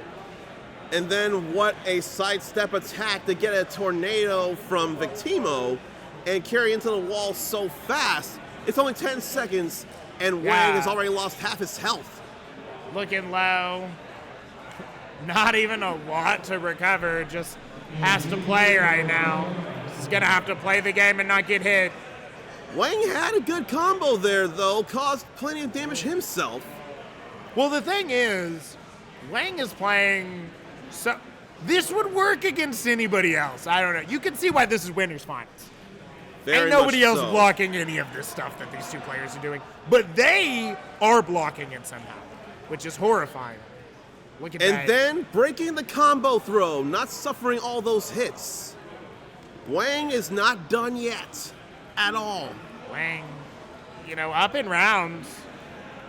A difficult feat, especially once... So Victeemo is a player that gets better after the first game because of just good playing. If you are a good player that needs some answers from your opponent, you need to ask as many questions as you can game one. Especially in Tekken. You have 3 rounds. You have a lot of opportunity to figure out how they do stuff. And so basically game 2, you should be very scared of Victeemo. But these Wang, side steps from both players. Yeah. Taking notes on that. Goes for it, though. I believed him. Would have worked on any other player in this tournament. But these two, you know what that means. You know where we stand. I can't believe it. Oh, my God. We're going to final round. Final round. Winners finals. Subway Wang versus Victeemo. Wang's got to get this round to stay in the winner's side. Both players wanting to cling on to that very, very, very beautiful extra life that is winner's side. And both players dominating their competition to get here. Let me tell you, everybody in this top 8 is a killer. You cannot sleep for a second. You cannot sleep for a string. Wang gets the hit, is going to be able to confirm that out on the board 1-1. That long startup and crouching under stuff for a nice uppercut. Very much so. It really helped Leo. What are you feeling here? How are you? It's 1-1 now. You've seen both people's deck of Pokemon cards. Which Pokemon are you rooting for? I am not so good at rooting for people because it's so hard to tell when stuff gets so close. I'm not all that great at betting something like this. I'd rather just leave my fate to the slots. Rather just see how the reels land. Well, who charmed you in that last game? Who did you... Don't worry about being right. We'll just worry about checking out. Opinion, then. I probably got to go with Subway Wang, partly a character bias towards wanting to learn some Leo myself with the Baji Quan fighting style. Also, I got to admit, that Leo costume is fire. It was Subway Wang who won the last one. They're both 1-1. That costume, that jacket right there, that's good. I got a real British detective vibe. Yeah, there. I do too. And again, that pro wrestler purple mist from Nina. I never remembered that was a thing, and Victeemo showed it twice. Yeah, until today. He's used it. Yet again, like with most of his tactics and most Nina play, it's not that there's like one true answer to rule them all. It's just he's saying, what can you deal with and what can you not? Because I have so many viable options. And Poison Myth, that plus on block, jumpy gun move, pressure, sidestep jams. There's so many crazy things, and they all demand different answers from your opponent. Just imagine if the Poison Mist connected in this game, it would cause gray health to happen for a few seconds unless you got hit. We've almost seen it twice, too, I believe. Then those Tetsuzankos, those shoulder charges from Leo pushing Victeemo into the wall. And that heat drive missed, or that heat smash missed. I keep saying heat drive. That was Rage Drive back in Tekken 7, this Heat Smash. But Victeemo whiffed with that, and Wang answered and got that round. Right now, Victeemo getting another good carry into the wall. Very good positional advantage for Victeemo here. Like, look at that there. Pin to the wall, then get up, then bring them down with that heat move, and then working a quick low where Wang wasn't looking. It is such a nice evening time here on the beach. I want to be there. Can we go there? I mean... Take me. You never take me anywhere nice for these commentaries we do. Where's the beach tournament, Uncommon? I mean, I don't make enough commentator money to get even myself out to a beach. So I gotta get my own house in order before I can get someone else there. All right. Well, I'm holding you to that next beach fighter next year. Me and Uncommon. We'll see you there. This time, though, Victeemo's heat smash actually hit. This time Victeemo wanted to be at the beach more than Wang. We can tell which one of these people has surfing in their blood. And then Victeemo gets that hit and gets the win there. Brutal and powerful. Best of 5. This is top 8 life now. Yes. Best of 5. So we're still on 2-1. Or at least because winners finals, surely winners, losers, top or grand finals, definitely best of 5 here. And if I knew how to work the laptop next to me, I would totally update the score. Because Victeemo is up another game to 2.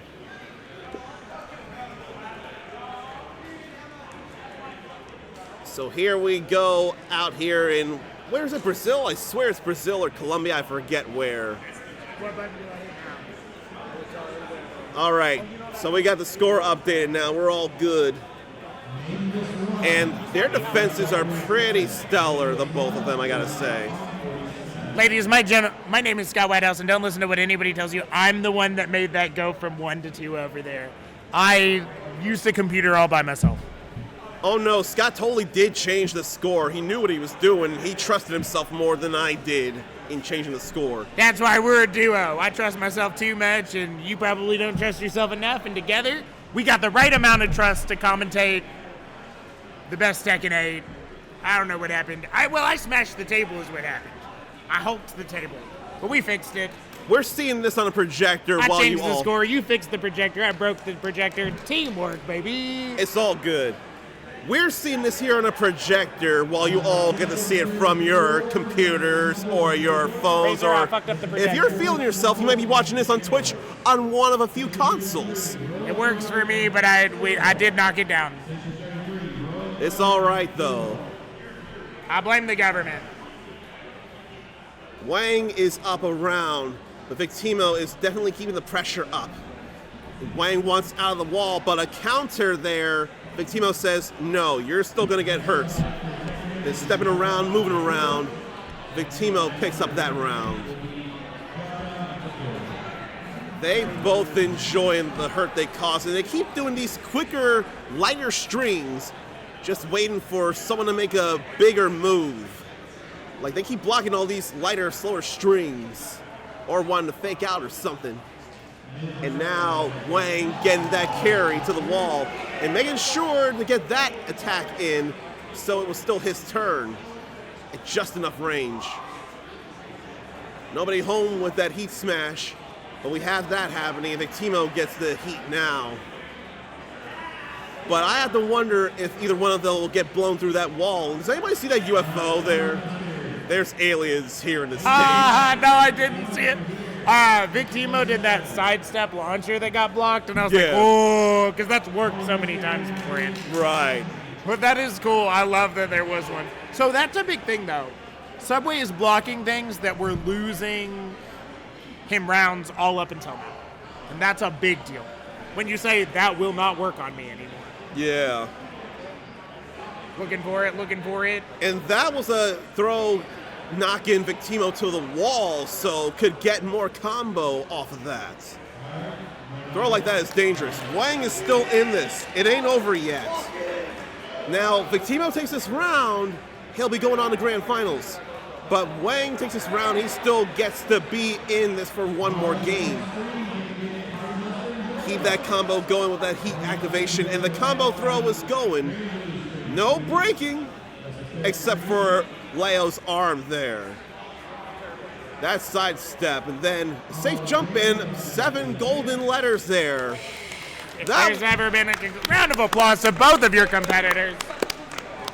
They played great games right there. I don't even smoke, but I need a cigarette after that bad boy. Hot damn. That is a good match right there. Double-barreled 8. You only get that here. Scott Whitehouse changed the score once. No big deal. I mean, it is. Victeemo will be going to grand finals, but Subway Wang can have a chance to go there still. He'll be. It's awesome to be here. So we're not too worried for him just yet. But we still got more fights before the grand finals, so don't even worry about it yet. Yeah, I don't know what we have coming up next, but man, like I said, this top 8 is tight. Looks like we have UncleGeorge coming back, copying my fanny pack style too. I don't think that more. Likes my tech, and his fanny pack is better than mine, so that's very offensive. I was going to say that was more of a sling bag there than the fanny pack. Well, he did a better job than I did. I won't. The shape of it, though, the shape of it is definitely fanny pack shaped. I do know the shape. Oh, this is Uncle versus Jaja. These players have played each other quite a few times. Yet again, so there was a while. You know, it's cold now. The dates changed, but we had a few Lex fights where Team Louisville came down. You know, and we've had a few hideaways where Team Lex has come out. And so, definitely online as well, but Jaja and UncleGeorge have played each other. Like I said, UncleGeorge, one of our best Louisville players. Jaja, one of the top Lex. So, this is a nice little match that we've all have theories on, but we haven't got to see enough to know who wins it. I would not be surprised to see this go either way in that case. UncleGeorge probably going to be sticking with Bear, but he actually does play a few characters. Though I think he's going Bear all tournament, and I think that's a good call. And Jaja most likely going Lars. I thought I was wrong on that once earlier, but we were not. It was Jaja playing Lars. It's okay, man. That's all good. It sure is. There you go. Panda versus Lars, both wearing red, so we don't know who the hero is. Losers semifinals, double-barreled 8, Bourbon State Gaming, Tekken 8. You know it, you love it. Let's get down tonight. Lars versus UncleGeorge. Back on the beach here. Jaja versus George. We got a French final showdown here. We're going back to the beach. You don't take me anywhere nicer. We're going to Video Game Beach, and you're going to like it. Fine by me. We get to see some good-ass Tekken here. Yeah.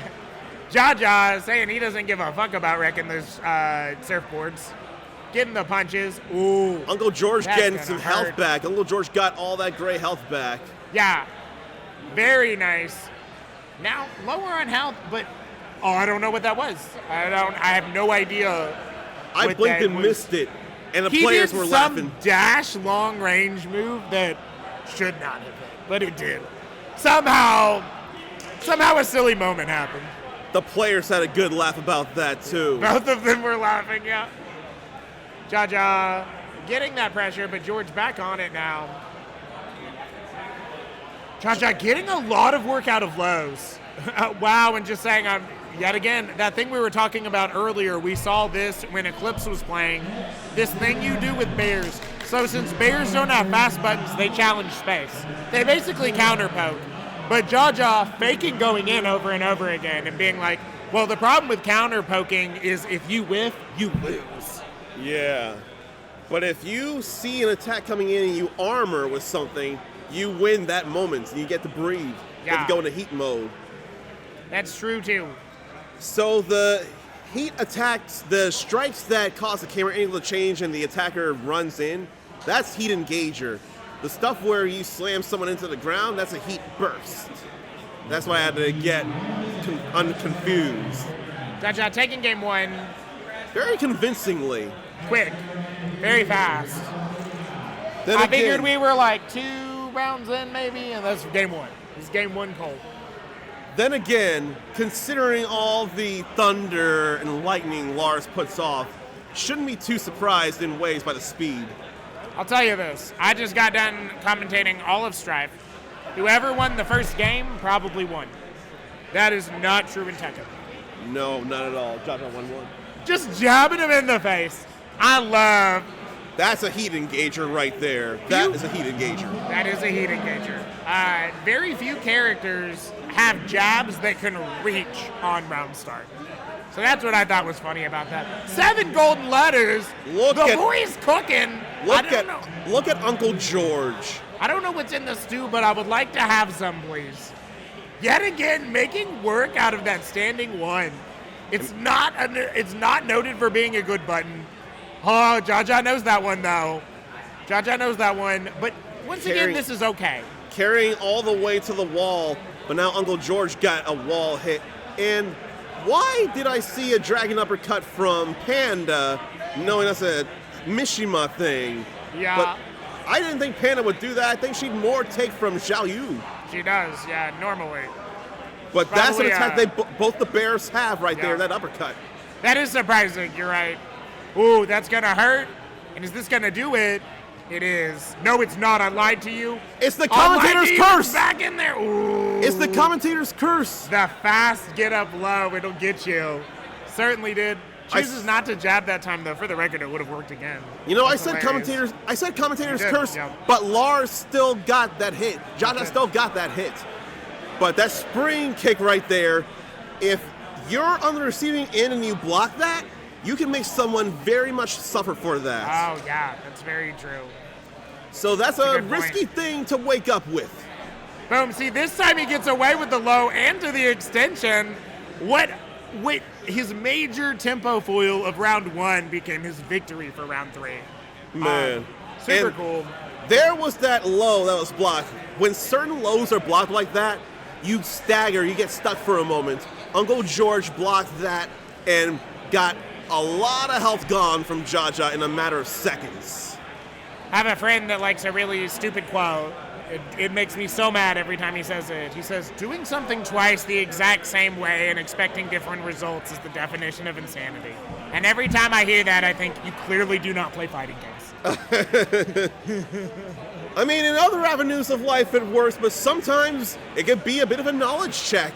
It could be a knowledge check like you've been talking about for a while, Scott, actually. If they do the same thing twice, hopefully they'll do it again and you block it and you can answer, or they'll do something else. Literally doing something twice is like literally how you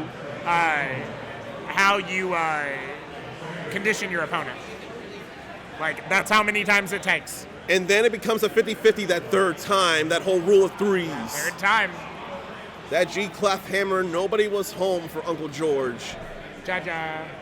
Jaja takes that game, moves on to losers finals, and knocks UncleGeorge out of the tournament. That was losers bracket. I won't say anything if you guys... And I almost swear that'd be the last of the first to 2 wins matches here. Everything from here should be best of 5, first to 3 wins. That's not best of 5? No. That was not.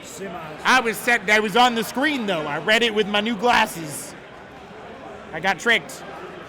That is what is said on the screen there. I myself had my suspicions given semifinal. That's all that was. I'm a simple modern world boy. I believe what I read. I'm normally that simple too. I honestly normally am that simple. Surface level is generally good enough for me. It's all right though. Not all right for UncleGeorge though, but he still played so hard and he got so far in the bracket. You still got to give it up for UncleGeorge. He played great. Round of applause for UncleGeorge. And folks, if you just want to see him on stream more, he's also competing in Street Fighter, so you might see him again. Please do watch it as well. Tekken 8 and Guilty Gear Strive are not the only good games to be streamed. I was about to say Strive again. That's how confused I got. You did just do that thing where you, like, defended the coolest kid in school, though. So many people play Street Fighter 6. Don't listen to him play Tekken 8 and Strive. I say watch Street Fighter 6 as well. I'm not saying don't watch this. I'm not saying don't watch. No, I know. You're like, there are other games. It's like, but that's the most popular one by a landslide. Like Street Fighter 6, jeez. More people play that game in a week than all the other games combined. And those other games deserve more people playing them. They do. Not to say we aren't glad to have Street Fighter 6, though. So happy it came out. So happy for the scene. So happy for the matches. So happy that Tekken 8 came out at the beginning of this year, though. And it feels like it's doing so well. There can be hiccups and growing pains, but people are giving it a chance and people are playing and seeing what's there for them. Now we're getting into this losers finals here. Jaja going with the victor. Not Jaja. Not Jaja. We're going to have the names updated in a moment here. Yeah, no, you're wrong. It's Jaja, Victor. You're wrong. I am wrong. I'm sorry. I don't know what I'm saying. Subway Wang had been playing Leo, so the names were changed. I'm just losing it. Subway Wang is playing Leo. Jaja, who is normally playing Lars, has gone Victor. That's probably what happened. You know what it really is? You get confused every time Jaja's on screen. He's got a magnet. That's probably what it is, having different characters there. That's probably what it is. We have thought Jaja's been 3 characters tonight, and we have thought wrong every time. But he is definitely repping your Victor. I'm surprised this is the first time we've seen Victor on stream. Like, he's very popular, very straightforward character. Super cool. I haven't played him enough to really see how fun he might be. That Heat Smash from Leo, though. That's another one of those Heat Smashes. You can pin someone to the wall and extend a combo from there. So that can be real helpful. It seemed like Jaja wanted an unblockable, but it didn't get to come out in time. Wang was too fast on that. I think, too, thinking a little bit ahead, something you have to know is Jaja pulling out the Victor, but I mean, Victeemo, whoever gets to meet him in Grands, Victeemo plays Victor. So this has got to be, so no matter what, you got to warm up that Lars. Like, you're going to have to use that Lars in Grands. But maybe he just likes this matchup a little bit better. Who knows? And it's certainly cool that Victor does some warping in his attacks and all that. Once again, I'm all about the style. I forget, is he not a superior to Raven, actually? Oh, yeah, I think they are, like, I think he did train him or something. So it's not... I always love that in, like, fighting games when, like, the sensei becomes a character. So it's not weird to see Victor using a katana like that or warping around like a ninja. It's Very not weird correct, to see that. Super, I guess, like, not necessarily canon, but super recent. And, I mean, that's true about Tekken in general. Usually there's a reason for why everybody does it, you know? If you're a Mishima, you move this way. If you're trained by somebody, you get some of their moves. We blink and miss it going all the way to a final round, and Subway Wang getting perfect on that last round. Getting a great final round. That was a great fight right there. But it looks like Jaja's going back to old reliable Lars. And Jaja is okay because it takes 3 wins to move on. So now we are actually 3 out of 5. Jaja has that room to breathe with Lars here. So no need to worry just yet. The more I see of Leo, though, the more I want to learn them. And I don't make enough time to learn. I mean, look at what Wang is doing with Leo here and getting those low pokes as well. And then Lars having to stump there. But that low blocked. Wang saw it and getting a big opportunity, pushing to the wall. And there's that tornado there. That is very, very good spatial awareness and taking advantage of knowing how close to the wall the enemy is and getting that tornado off the wall. That's a good time to get something like that to extend a combo. But both of them are staying pretty square in the middle right now. Jaja trying to make some movement here, but Wang is blocking plenty of things. And they're still pretty dead center stage-wise. And they're still not even making big moves. Their moves are honestly pretty small at the moment, except for that. Jaja with his heat smash, or not heat smash, heat burst. Then Wang got to answer and keep all that going. And then keep the pressure up at the wall to get another round. And now the ground is lava or closer to it. I always have to wonder. I have to wonder who will get a floor smash here. I always got to wonder about that. Right now, Wang breaks that throw. Lars has some setups for ground smashes. I could be wrong on that. There's the there we floor go. smash. I said it. And throwing right into the wall there. I'll repeat, that'll throw into a wall like that will be more damaging. I liked Wang double tapping back on that heat burst, so to not get punished. That heat smash absolutely hurt Jaja there. And they both traded, and we see Wang get that hit in, and the crowd is enjoying it. That time, it's actually kind of crazy. With Jaja's victor, it was an even match going to a final round, but for some reason, Wang took all 3 rounds of game 2 there. I had to wonder why that is. Well, I think we can potentially even solve the wondering, just like Leo's jacket. I think that Jaja does not like this matchup. I think that's why we saw him go off of Lars for the first time, and I think that's why we see him struggling with it right now. This is one of those characters that just gets to do a little more to him than gets to be done. Has a little bit longer, has longer carry, a little bit longer buttons. It's not to say that it's one-sided, but it's to say that Jaja doesn't like it. He's pushing like a mad lad. That heat dash you like. He's making good use of it again. We have seen it a lot today. It really has been good, though. Now Jaja's Lars is on the board. No more than just 3 straight rounds for Wang after that game. But Jaja's got to get more than a round if he wants to stay alive in this tournament, though.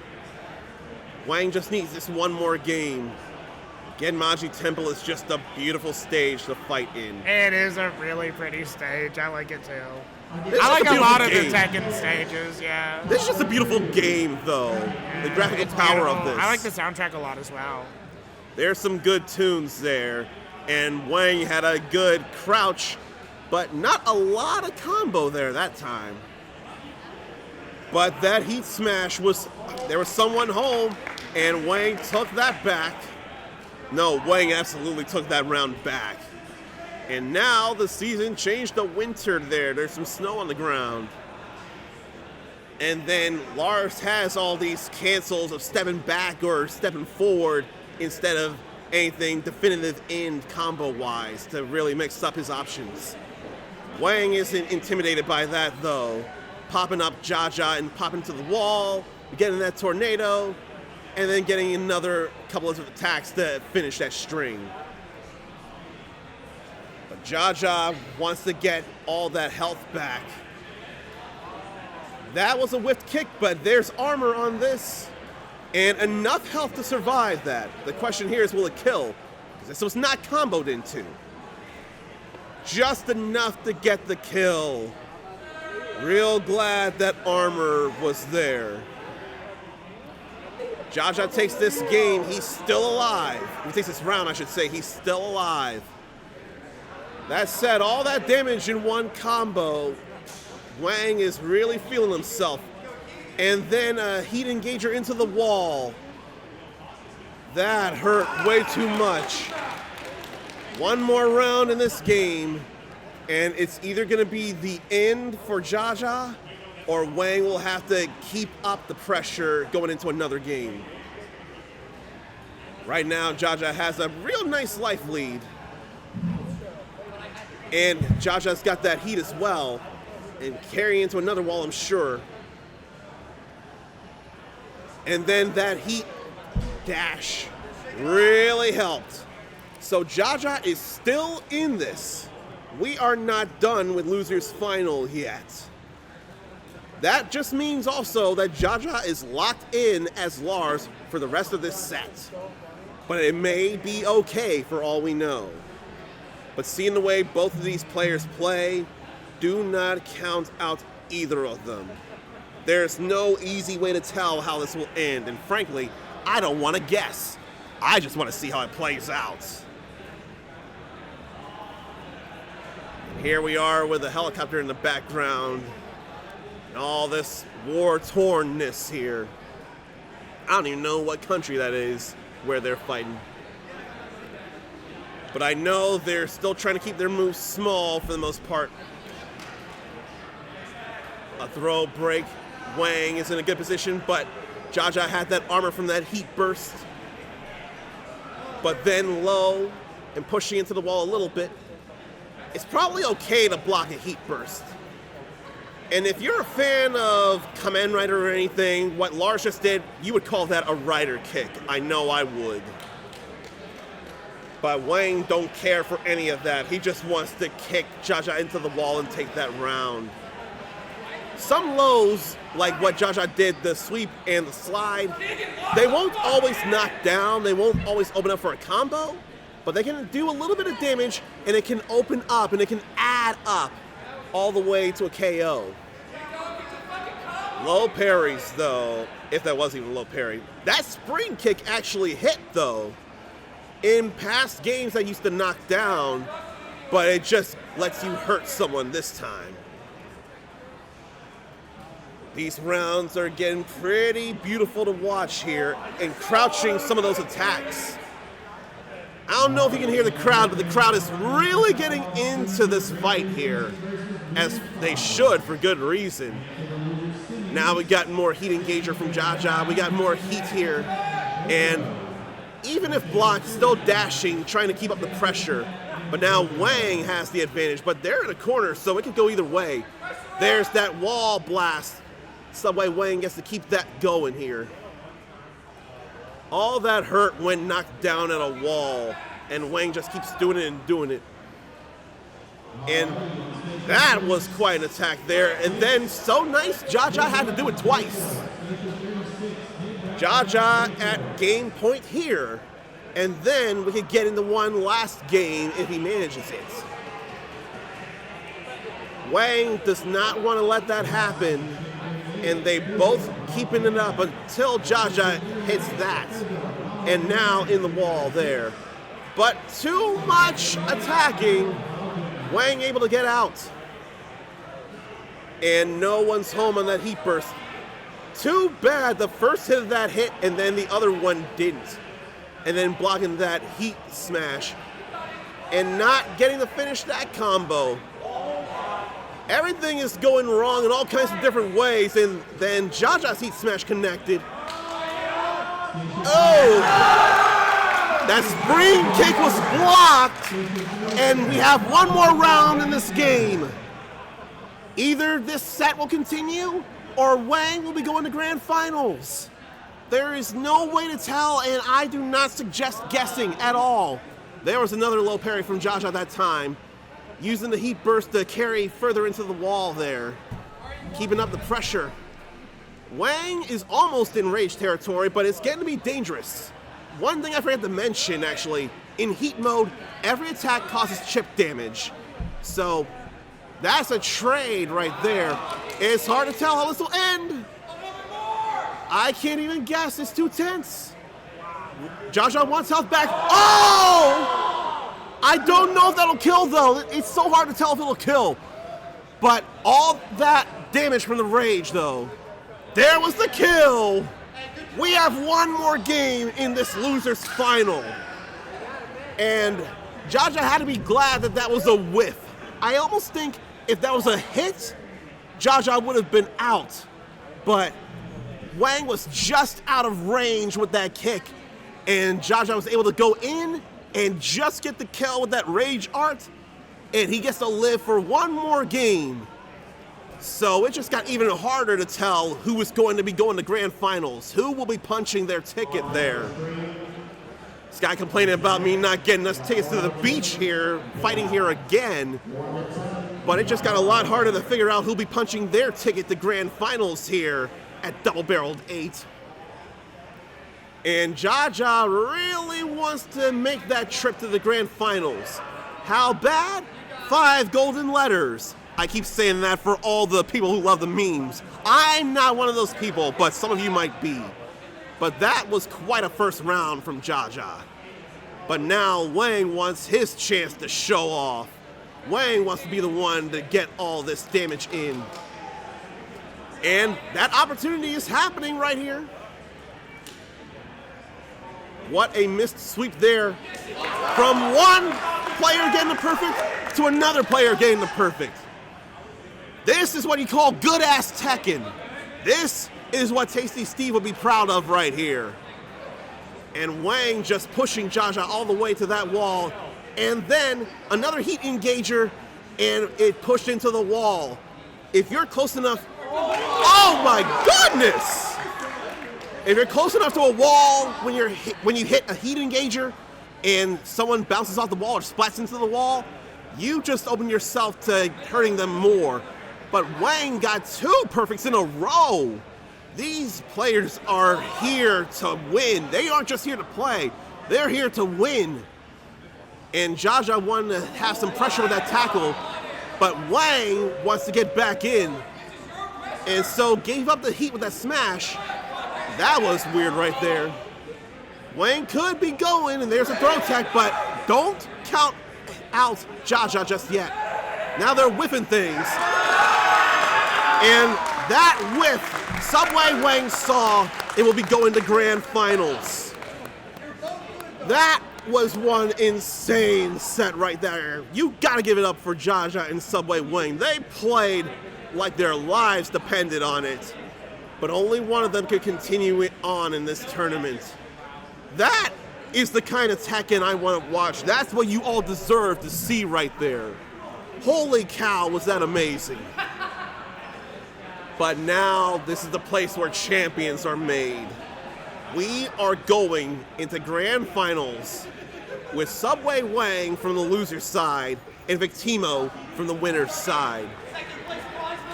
Oh boy. After this last set, though, oh, that was insane. That was nuts. What did you think of that set right there? What did you think, Scott? It was a wild one, that's for sure. That last match got to be wild. 3 perfect rounds in that match. That was, I can't breathe. I have to fan myself. Take a breath there for a second. We all should be breathing more. Let's focus in on this for a second. Folks, grand finals. Both of these players have shred through the competition. Victeemo has always looked in control one game in, and Subway Wang has made more players than not change off of their mains. They're so stressed about his layout. Oh, man. We've got Victeemo winner's side.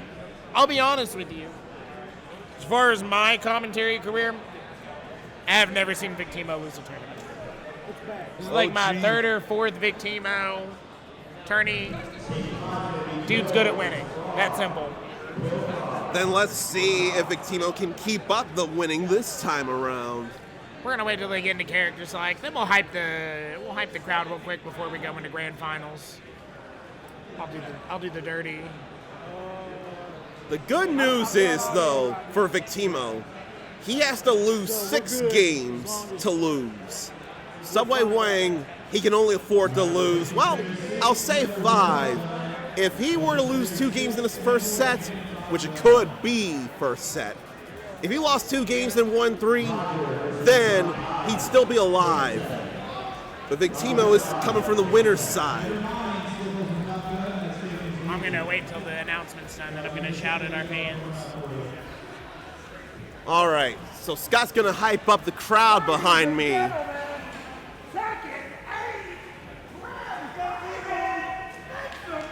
I don't know. I hope the mic can pick all that up. People here love them some Tekken 8. They really do. Folks, we're riled up. We're in the heat. There's heat in the game. There's heat in the streets. There's heat in the fans right now, and I got a boiling inside me that feels a little spicy. Uncommon, how are you feeling? I am just plain ready for some good Tekken. What are you thinking going? We've got a long time to describe exactly what's going on. So while we're just looking at what do you think? Who are you feeling? Who have you liked watching today? Which one of these players has won your heart? I think more than ever, Subway Wang has impressed me with his layout gameplay. Truly interesting. And what I think so interesting about Subway is he's made other people go off of the way they play, right? Like he's been like, I'm gonna make you hate peanut butter. I don't care if it was your favorite meal. And you're seeing it right here too. He just says, you think you can get in? You can't. No siree. There was a bad whiff early on from Subway Wang I saw Victeemo take advantage of. Well, and I mean, that's the trade-off, though. You really can't give him a single opening. He is looking to actually you on everything, every Game of Thrones fact you know. And this wall the wall is a great place to start guessing people. Ooh, gets the launcher. Oh boy. Yet again, in both rounds, it's been like Subway's looked really great, but then Victeemo's found one little mistake and been like, you lose the round now. That was a smart place to heat burst there. The damage was getting low, but Victeemo really wanted to end the round, so that was a good place to Just heat burst to it. and just get another wall combo off. Wow, just like I've never seen like a defensive grab before. He did that to get out of pressure. It worked, but not for long. All right. Game on the board going to Victeemo. 3 rounds straight. Victeemo absolutely wants to win. He only needs 2 more. 1 on the board, and let me tell you, he made that one look pretty easy. I will agree on that. He was not concerned about that at all. Gotta get the right skin. I was just about to say, it is just as valid for any reason to go back to character select, even just to change your colors or your costume or what have you. You could be in a whole different mindset if you're not in the right costume or the right colors. You know what character sex in Super Smash Bros. Melee? Yoshi. You know what character rules in Super Smash Bros. Melee? Red Yoshi, you know. Actually, I don't. I don't watch enough Melee. I more care about the later Smash games myself. Well, I was joking about the colors, so you know that no matter. That's never affected any game, like picking a different costume. I was going to say mindset. I was going to say state of mind. Well, I mean, I think it does affect it that way. That's kind of part of the joke. But regardless of jokes, facts here, whatever you got to do to feel yourself. And that he smashed into the wall is just helpful for Wang. Pushing it. But Wang finally on the board. Like, after that first game, that's very nice to see. Yeah. This is going to hurt, and yeah, it's going to be right up against that wall. Don't you wish it was that one, but still. A wall is a wall. Yeah. You take what wall you can get in this game. I almost think the crowd loves Subway Wang as much as Scott does, though.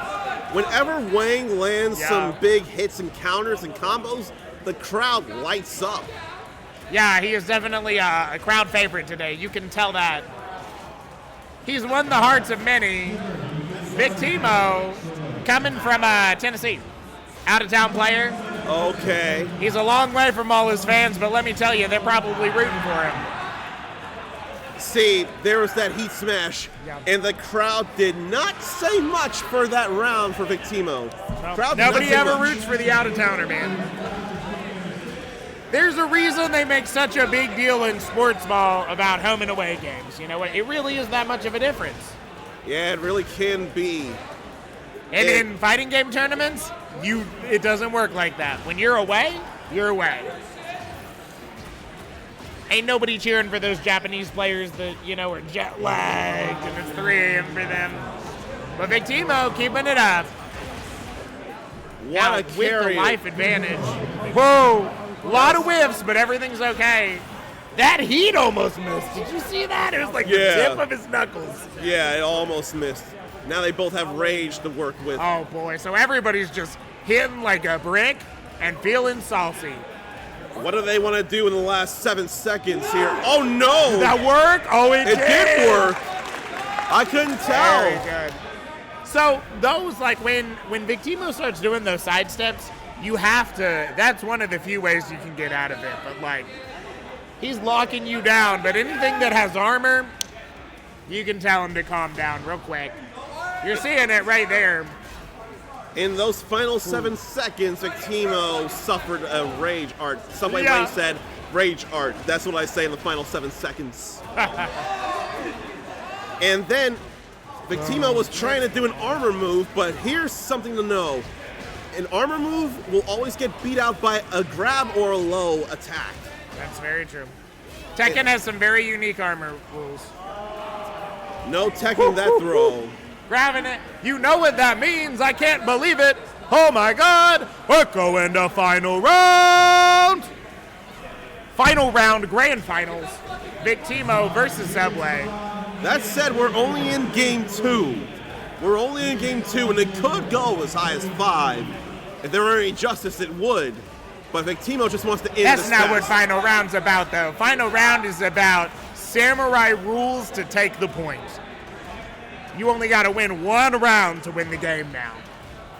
And that's for either side. Yeah, that's the samurai part. If you lose, you only got to lose 1 to lose the game. Getting Look all at those that. lows. Wayne getting all those lows. Pushing it. Those lows added up. And Wang is on the board. Subway Wang now has 1 tied up with Victeemo. So Victeemo wants to change the stage right now. I would too. And luck has it that they go to Sanctum. Lady Luck has decided they go over here. We got walls, and then we'll have floor if they decide to go that far. Both of these characters get some good stuff from walls too. And The walls that can break are pretty far away, actually. which is better for Leo, but What a this crouch. stage I think is good for both of these characters. What a crouch under that heat engager Subway Wang tried, and Victeemo absolutely answered. brutally responded. If I remember right, someone's got to win 2 rounds for the ground to break. Either that or the wall has to break, and then the next round they go down. Okay, I gotcha. The wall was damaged in the first round, though. I do know that. Combo throw. Taking it on the board. Not You, so great feeling. Nice place to be. You feel good Okay. when you're right here. So the ground didn't break just yet. There was some poking there, but not much from that whiff. And Victeemo gets to that wall. That doesn't break. And quite a launch in there. It almost seems like Victeemo wants to get into that wall and cause that break. And then all that gray health. And it all translates into Victeemo getting 3 more straight rounds. 1 more. Ain't no final round that game. Ain't no close cut. Ain't no close cut showdown. It could be Victeemo's final game if he wins this, though. Victeemo only needs 1 more game to win this tournament here. But Subway Wang, he's got to win these next 2 games to knock Victeemo down to loser's bracket and reset it. Right now, that ain't happening, but a nice tack from Wang there. Didn't take all the damage he could have from that throw. What a whiff there, and what a heat engager. And then there as well, into a dash. Into a heat dash, and there's a round for Wang. Wang feels Sure the pressure. doesn't feel over yet. Nor should it. Looking for it. Looking for it. Whew, that's a tricky one. I've seen Victeemo use that standing move as an advantage on block too. He's got a couple of tricky tricks like that. There was a launch from Wang, but nobody's home. And all these llamas here actually oh God, in the did field. you see those 2 whiff? Horrifying.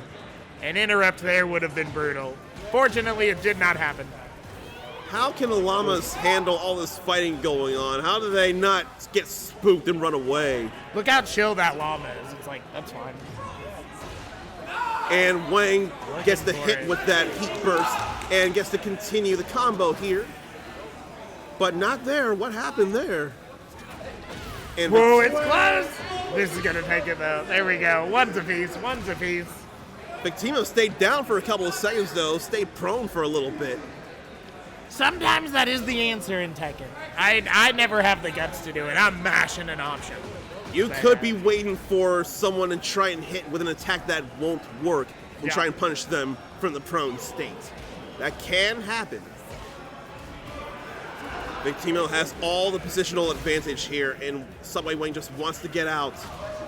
May not have thrown, may not have had the opportunity to knock him in the wall, but he got out of there. Look at it, going in, and now Victeemo just doing this pressure. And what's scary isn't the pressure, it's when you have this much health. Because you get to get hit once. right there. Oh, gets ready to start the pressure chain, but doesn't get started. I don't know how Subway punched his way out of that pressure, but it's his turn again now. Oh, doesn't get the punish on the whiff. Could have gotten that round. Still in it, though. He was in that. Focus, ready. Subway's got to pull some crazy stuff right now. Because Victeemo is at tournament point here. Victeemo at tournament point. Subway Wang at Super Saiyan point. Getting in there. Seeing it. Another sidestep. Again? I don't know if I've seen a sidestep like that in a while, actually. But when you see it, you gotta love it. But Subway Wang doesn't love that. Victeemo has taken Double Barreled 8, Tekken 8 as your champion. It's done. And it was still a good thing to see. Folks, round of applause for your number 2 finalist, Subway Wang, and your double-barreled 8 Tekken 8 champion, We do have something special up next, though. Victeemo. But folks, stay tuned. We've got something special up next. It's going to be Razor versus Butt 69 in Power Rangers Battle for the Grid. Is it really? Yes, it is. It's going to be Razor versus Butt 69. Battle for the Grid. Stick around. We're going to be right over here. You love to see it. You know we do too. Double-barreled 8.